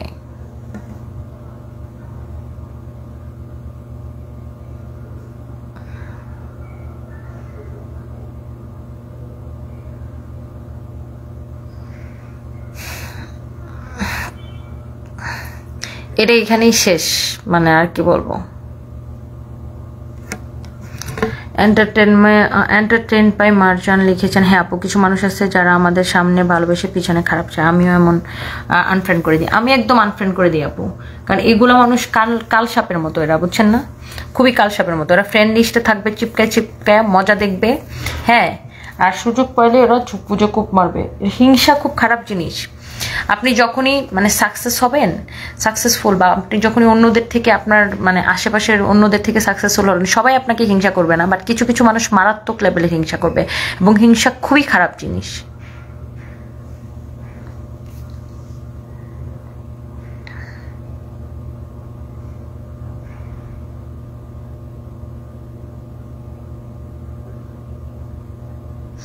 আর যারা আমার ব্যবহার নিয়ে বলেন, হ্যাঁ আমি নিজের সাধ্যে কারোর সাথে খারাপ ব্যবহার করি না, নেভার এবার। কেউ বাস্তব জীবনে যেন আমার সাথে দেখা করতে আসে, ছবি তুলতে আসে, কেউ বলতে পারবে না আমি কারোর সাথে খারাপ ব্যবহার করছি, নেভার এবার। আমি বাস্তব জীবনে প্রচন্ড হাম্বল একটা মানুষ, কিন্তু অনলাইনে আমাকে অকারণে যে পরিমাণ কথা শোনানো হয়েছে, মানে কোন বিষয়টা নিয়ে আপনারা আমার কথা শোনান নাই বলেন তো ভাই? আমার জামাইয়ের ছবি ভাইরাল হওয়ার পরে আমার জামাই কেন বুড়া বয়স বা টাকা দিকা বিয়ে করতো, টাকা দিকা লুবি এইসব শুনতে শুনতে আমার কান জ্বালাপালা, আমার জামাইয়ের কারণে নাকি আমার ব্যবসা উঠছে, এইসব শুনতে শুনতে আমার জীবন জ্বালাপালা। তারপরে শুরু হয়েছে এইসব তো শুনলামই এত বছর, লোভি কত শুনলাম, ওরে আল্লাহ। Are you in Bangladesh? Apu, just go ahead towards your Rizvi Wahid, না আমি বাংলাদেশে না ভাইয়া, আমি আউট অফ কান্ট্রি। সো যেটা thank you so much, thank you Rizvi ভাইয়া। তারপর হচ্ছে যে আমার হাজব্যান্ড অসুস্থ হলো, হাজব্যান্ড অসুস্থ কেন লাইভ করো, হাজব্যান্ড অসুস্থ হলে কেন লাইভ করো, বেহায়া মহিলা, জামাইরা ভালোবাসে না, মানে কত ধরনের বুলিং রে ভাই। আচ্ছা গেল, এখন আমার জামাই নাই ভাই, আমার উপর দুনিয়ার দায়িত্ব, দুনিয়ার প্রেশার, এখন জামাই নাই লাইভ করো কেন, জামাই মরে গেছে লাইভ করো কেন, মানে বুলিংটা আপনারা কখন করেন নাই, সব সময় করেন, আমাকে বাধ্য করেন, যে যারা বুলিং করেন আমাকে বাধ্য করেন আপনাদের সাথে খারাপ ব্যবহার করতে। আর আমার আজাইরা কথাবার্তা একদম সহ্য হয় না, ইগনোর করি, কত ইগনোর করা যায়, ব্লক করতে তারপরে কতগুলো খবিশ আছে এমন কথা বলবে যে মানে কি বলবো, যে বাধ্য হয়ে মানে তখন সবার তো ধৈর্য শক্তি এক থাকে না ভাই। আর এত সহ্য করতে হবে কেন? আমি কি কারো কোনো ক্ষতি করতেছি? মানে আমাকেই কেন সহ্য করতে হবে? আমি অনলাইনে কাজ করি দেখা, বা আমরা যারাই অনলাইনে কাজ করি আমাদেরকেই কেন সহ্য করতে হবে? এটা আমাদের প্রফেশন, এটা আমাদের কাজের জায়গা, এখানে কাজ করতেছি, আমরা কারো ক্ষতিও করতেছি না, কারো দাওয়াতও দিতেছি না। আপনি নিজের স্বইচ্ছা এসে লাইভ দেখতেছেন, আপনার ভালো না লাগলে আপনি আমাকে ব্লক করে দিতে পারেন, আপনি দেখবেন, আবার আপনি উল্লাপাল্টা কমেন্ট করতে থাকবেন, আবার আমাকে সহ্য করতে হবে। মানে কেন? আপনি আমার খাওয়ান না পড়ান, আমাকে কেন সহ্য করতে হবে? মানে কারণটা কি বলেন? আমরা তো আমরা যারা অনলাইনে কাজ করি, আমরা কি কেউ কারো ক্ষতি করি বা মানুষের ক্ষতি করি না? পারলে সমাজের উপকার হয় আমাদের মাধ্যমে, আমাদের উসিলাই কর্মসংস্থান তৈরি হয়, অনেক কিছু হয়, দেশের একটু হলেও অর্থনীতিতে আমরা অবদান রাখি। তো কেন? মানে কি কারণটা কি কারণে আজাই রাইসা খোঁচান? আপনার যদি ভালো না লাগে, আপনার তো কেউ দাওয়াত দেয় না, আপনি টুস করে পেজটা ব্লক করে দিবেন, শেষ, দ্যাটস ইট। আপনার ভালো লাগবে না, আবার এসে জাজমেন্টাল কমেন্ট করবেন তুমি লুবি। আমার এখনো লুবি বলে, এখনো আমাকে লবি বলে, বুড়ার বউ লুবি, এখনো এগুলো আমাকে শুনতে হয়। মানে কেন? ওয়াই? তারপরে আরেকটা কথা না বললেই নয়, আমার ফ্রেন্ডরা আমাকে অনেক সাপোর্ট দিছে মানসিক। মিলি আপু আমার বেস্ট ফ্রেন্ড, পর্ষিয়া আমার বেস্ট ফ্রেন্ড, আরাবি আপু আমার বেস্ট ফ্রেন্ড, অনেক সাপোর্ট দিছে। তারপর ব্যবসায়ীদের মধ্যে অনেক সাপোর্ট দিছে, ইরাম আপু, অনেক ব্যবসায়ী আমাকে সাপোর্ট দিছে। তারপরে সাদিয়ার সাথে কালকে আমরা মক্কাতে একসাথে ছিলাম, একসাথে ডিনার করছি। সাদিয়া আমাকে সবসময় ভালোবাসে নিজের বোনের মতো, আমি ওকে বোনের মতো ভালোবাসি। সো কিছু মানুষ আছে না মানে খুবই পিওর, আর কিছু মানুষ আছে সামনে একরকম পিছনে একরকম, চান্স পালে আপনার একটা বাস মাইরা দিবে, এরকম কিছু মানুষ আছে। আপু তুমি এসব বুলিং আর গুণ নই না তোমার আর মহরম ভাইয়াকে দেখে বুঝছি লাইফে শুধু মানসিক শান্তি আর ভালোবাসা একমাত্র জিনিস। উম্মে হানি রহমান। একদম আপু, আর আমি আমার লাইফের সবচেয়ে মানে ইম্পর্টেন্ট মানে সবচেয়ে প্রিসিয়াস জিনিসটাই আমি হারাই ফেলছি। মানে থাকে না যে মানে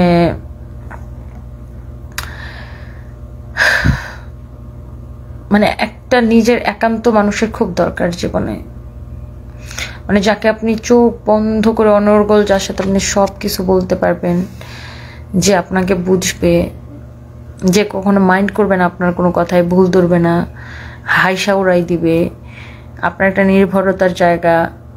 এই মানুষটা জীবনে অনেক বেশি ইম্পর্টেন্ট, যেটা আমি হারাই ফেলছি।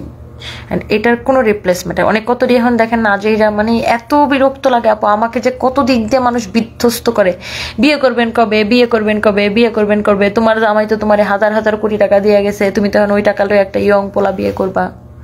আমার জামাই কি বলবো, আমার জামাই একটা অসম্ভব ভালো মানুষ ছিলেন, আর আমার বেঁচে থাকার জন্য বিয়ে করার কোনো দরকার নেই। আমার জামাই যে ভালোবাসাটা আমাকে দিয়ে গেছে, এই ভালোবাসা নিয়ে আমি সারা জীবন পার করে দিতে পারবো। আর আমার ছেলে মেয়ে আছে, মা ভাই বোন আছে, অনেক দায়িত্ব আছে, তাদেরকে তাদের দায়িত্ব পালন করতে করতে আমি একসময় বুড়া হয়ে যাবো। এখন নতুন করে শুরু হয়েছে শরীর দেখায় বেড়াও, পুরো জোয়ান পোলা ধরার জন্য, জোয়ান পোলা ধরার জন্য, এই করার জন্য, সেই করার জন্য। এই রে ভাই, আমার জোয়ান পোলা ধরলে কি আমার শরীর দেখায় বেড়ানো লাগবে? মানে কি এইগুলা ভাই, মানে কত রকমের কথা যে আপু মানুষ বলতে পারে, যে যেটা পারে সোশ্যাল মিডিয়াতে ওইটাও বলে, যে যেটা না পারে ওটাও বলে। মানে গায়ের মধ্যে বললাম না যে পিনের মতো যা লাগে, মানে সহ্য করাটা যে আপু কত কষ্টের। আমরা যারা ক্যামেরার সামনে কাজ করি, আপনি নিজের চোখে দেখতেছেন যে এই ধরনের কমেন্টগুলো আসতেছে, এগুলো হজম করা অনেক কষ্টের। তারপরে আবার নিজে কাজ করে, এত সারাদিন এত কাজ করে এত ক্লান্ত থাকে শরীর, তারপরে আবার মানসিক মানে আসেই সব কিছু সমস্যা মিলে, আবার আজই ক্যাচাল প্যাচাল, মানে মানে কি বলবো, খুবই বিরক্তি করে দিই। রুমি গোমেজ, খুব কম সময় ছিল তোমার জীবনে, খুব তাড়াতাড়ি তুমি তাকে হারাইলাম।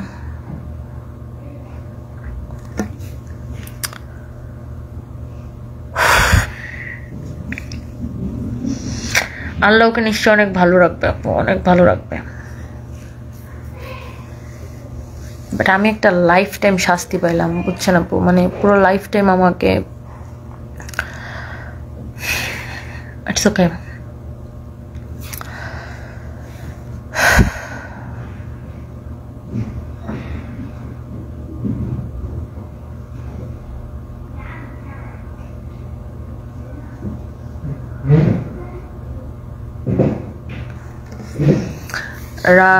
কি রাহমানুর রাহিম লিখেছেন, ঠিক বলছেন, হিংসার জন্য এই অপবিশ্বাস বুবলি আপুকে কত নিচে নামাতে যাচ্ছে। সবাই উস্কানি দিয়ে, কারো কারো পক্ষে নেবেন না। আমি উস্কানি দিয়ে ভালো সাজে, আপনাকে উস্কানি দিয়ে ভালো সাজে, বুবলি খুব ভালো একটা মেয়ে, সে কখনো কারো বদনাম করে না। ভাই আমার, আচ্ছা বলেন, আমার সাথে কি বুবলির কোনো সমস্যা আছে? আমার সাথে অপবিশ্বাসের কোনো সমস্যা আছে? কারো কোনো সাথে কোনো সমস্যা নেই আমার। ওনারা ওনাদের ব্যক্তিগত জীবনে কি করবে না করবে সেটা তাদের বিষয়, আমার কি? আমি কি বুবলি আপুকে হেট করি? নো। তোর আমি করি ভাই কাপড়ের ব্যবসা, আমার তো ওনাদের সাথে কোনো লাগা জমিন নেই। যাই হোক, মানে এটাই, অনেক রাত হয়েছে বাংলাদেশে, মনে হয় কয়টা বাজে, 3টা 4টা বাজে গেছে, 2টা 46 বাজে। আমি এখানে অনেক হয়ে গেছে, ওমা পিঠ ব্যথা করতেছে। সবাই ভালো থাকেন, সুস্থ থাকেন, সবাই আমার জন্য দোয়া করেন। এই জিনিসটা এখানেই শেষ হোক। আর অনেকে আমাকে টেক্সট করতেছে, কমেন্ট করতেছে,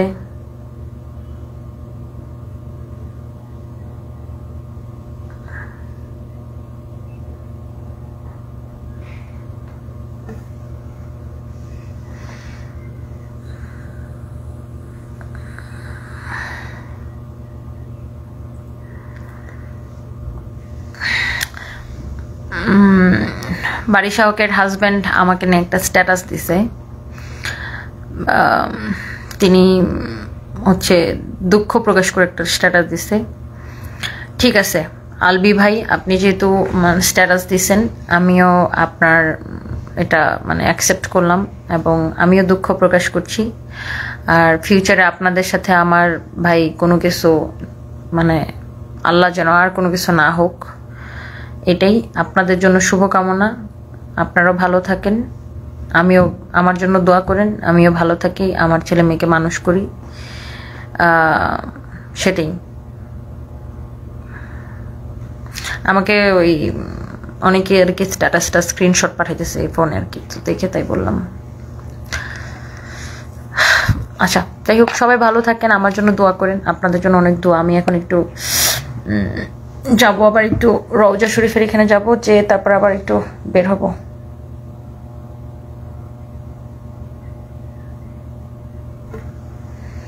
ওমা পিঠ ব্যথা করতেছে। আর দেখেন ভাই, আরেকটা কথা বলে, আমরা তো সবাই মানে মানুষ রে ভাই, আমিও মানুষ। আমি এমন না যে বাবারে আজকের পরে একদম ফেরাস্ত হয়ে গেছে, আজকের পরে জীবন আর ভুল করবো না, ব্যাপারটা তো এমন না ভাই। আমি মানুষ, আমরা সবাই ভুল করব, নিজের ভুল বুঝতে পার, যারা ভালো মানুষ তারা নিজের ভুল বুঝতে পারে, আবার নিজেকে শুধরায় নেয়, এটাই তো মানুষ। আমরা মানুষ, আমি এরকম না যে আজকের পরে একটা তনি আপু মুমিন হয়ে গেছে, জীবন আর ভুল করবে না।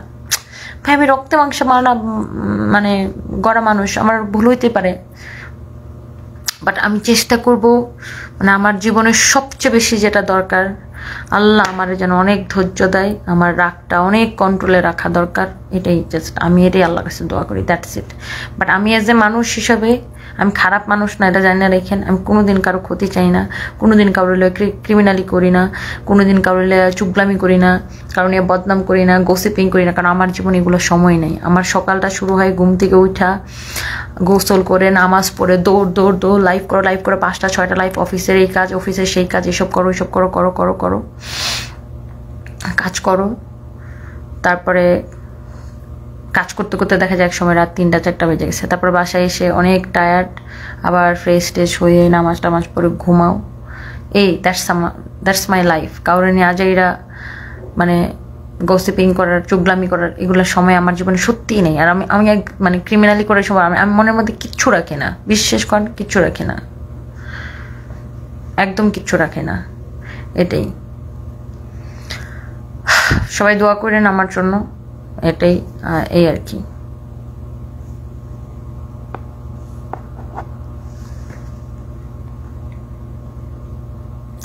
ইসরা জাহরিন, আপনি পুরো লাইভ না দেখে এসে ঠুস করে একটা কমেন্ট মেরে দিলেন। আপনি নিজের মনের সমস্যা দূর করেন, তারপরে এসে কমেন্ট করেন। ওকে আপা? রুবি গোমেজ, তোমাকে সারা জীবন দেখে উচিত কথা বলতে। থ্যাংক ইউ আপু, সবাই ভালো থাকেন, সবাই আমার জন্য দোয়া করবেন। হোয়াট হ্যাপেন্ড আইডি থেকে লিখছেন কনফার্ম জান্নাতি। আপনার মতো লোকজন এর থেকে মানে ফালতু কমেন্ট ছাড়া আর কিচ্ছু করতে পারেন না। দুনিয়ার কেউ কনফার্ম জান্নাতি না, দুনিয়ার কোনো মানুষ কনফার্ম জান্নাতি না। যে 5 ওয়াক্ত নামাজ পড়ে একদম মানে পরহেজগার, সেও বলতে পারবে না যে সে কনফার্ম জান্নাতি। একমাত্র আল্লাহ তাআলা জানেন কে জান্নাতি আর কে জাহান্নামী, কাকে কোন পাপের জন্য জাহান্নামে নিয়ে যাবে আর কাকে কোন ভালো কাজের জন্য সব পাপ মাফ করে দিয়ে জান্নাতে নিয়ে যাবে, আমরা কেউ জানি না। তো নিজের এত মানে উলিয়া উলিয়া ভাববেন না, বুঝছেন? নেই শয়তানের চোদ। যাক, আল্লাহ হাফেজ, সবাই ভালো থাকেন, দোয়া রইল। বাবা এই যে দেখছেন, এই পণ্ডিতনিদের কমেন্ট গুলা দেখলে আমার মেজাজ খারাপ হয়। দেখছেন আবার আপনি একটু বেশি বাড়াবাড়ি করে ফেলছেন। কারো বডি শেমিং করা ঠিক না, তো কারো সেক্সুয়াল শেমিং করা ঠিক। আপনার তো আমার সেক্সুয়াল অ্যাবিলিটি কতটুকু আছে কি নাই সেটা নিয়ে ফেসবুকে পোস্ট দিয়েন, মানুষ জানবে না। এগুলা ঠিক? মানে একটা জিনিস বুঝেন না বুঝেন আইসা মন গড়া কমেন্ট করে দেন। হ্যাঁ, মানে আমার পায়া বসছেন, পায়া বসেন না, আমি আবার পায়া বসারও লোক না। মনে করেন না যে হ্যাঁ তনি আপু মানে ঠিক আছে, তনি আপু মনে হয় কিছু করলে আর কিছু করবে না, পায়া পায়া পায়া বসেন না আমারে, বুঝেন নি? আপনারও তো মানুষ আমি ঠুস মারে ফেলাই। কারণ আপনার মতো লোকগুলো হচ্ছে জীবনে একটা অশান্তি। মানে আমরা যারা উপরে উঠতে চাই তাদেরকে খালি আপনার এরকম টয়না কেমনে নামায় ধরে রাখবেন, এই কাজগুলো করেন। তো আপনার মতো মানুষটা আমি জাস্ট ঠিসুম করে ছড়াই দিয়ে আগে সামনে আগায় যাই, বুঝছেন না? এটা বুঝছেন? আমাকে পিছনে টাইনা ধরে রাখা যাবে না, দ্যাটস ইট।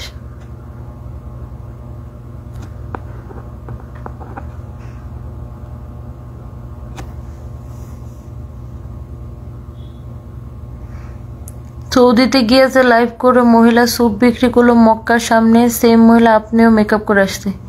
আপনি আমার কোথায় মেকআপ করে দেখছেন? আপনি আমার মুখে কোথায় মেকআপ দেখছেন আখায়? ওইটা আমার মুখ একটা লিভসের লাগানো ঠোঁটের মধ্যে, আপনি আমার কোথায় মেকআপ করে আসতে দেখছেন আফা? আপনার মতো মানে কি বলবো, চুলকানি মহিলাগুলার মানুষের দোষ ধরা ছাড়া কোনো কাম নাই আফা। আউট, গেট আউট, মাস সৎ সম্মান এখান থেকে দানগা। সম্মান হারানোর আগে সম্মান নিয়ে এখান থেকে দানগা। এবার বুঝেন আমি যে এইসব মানুষের উপরে কেন চেতি, কেন রাগটা দেখাই, এবার বুঝেন কেন যে চেতি। এদের নিজেদের কোনো সম্মান নাই, না মানুষের সম্মান দিতে জানে, না নিজেদের সম্মান আছে, এদের কোনো সম্মান নাই।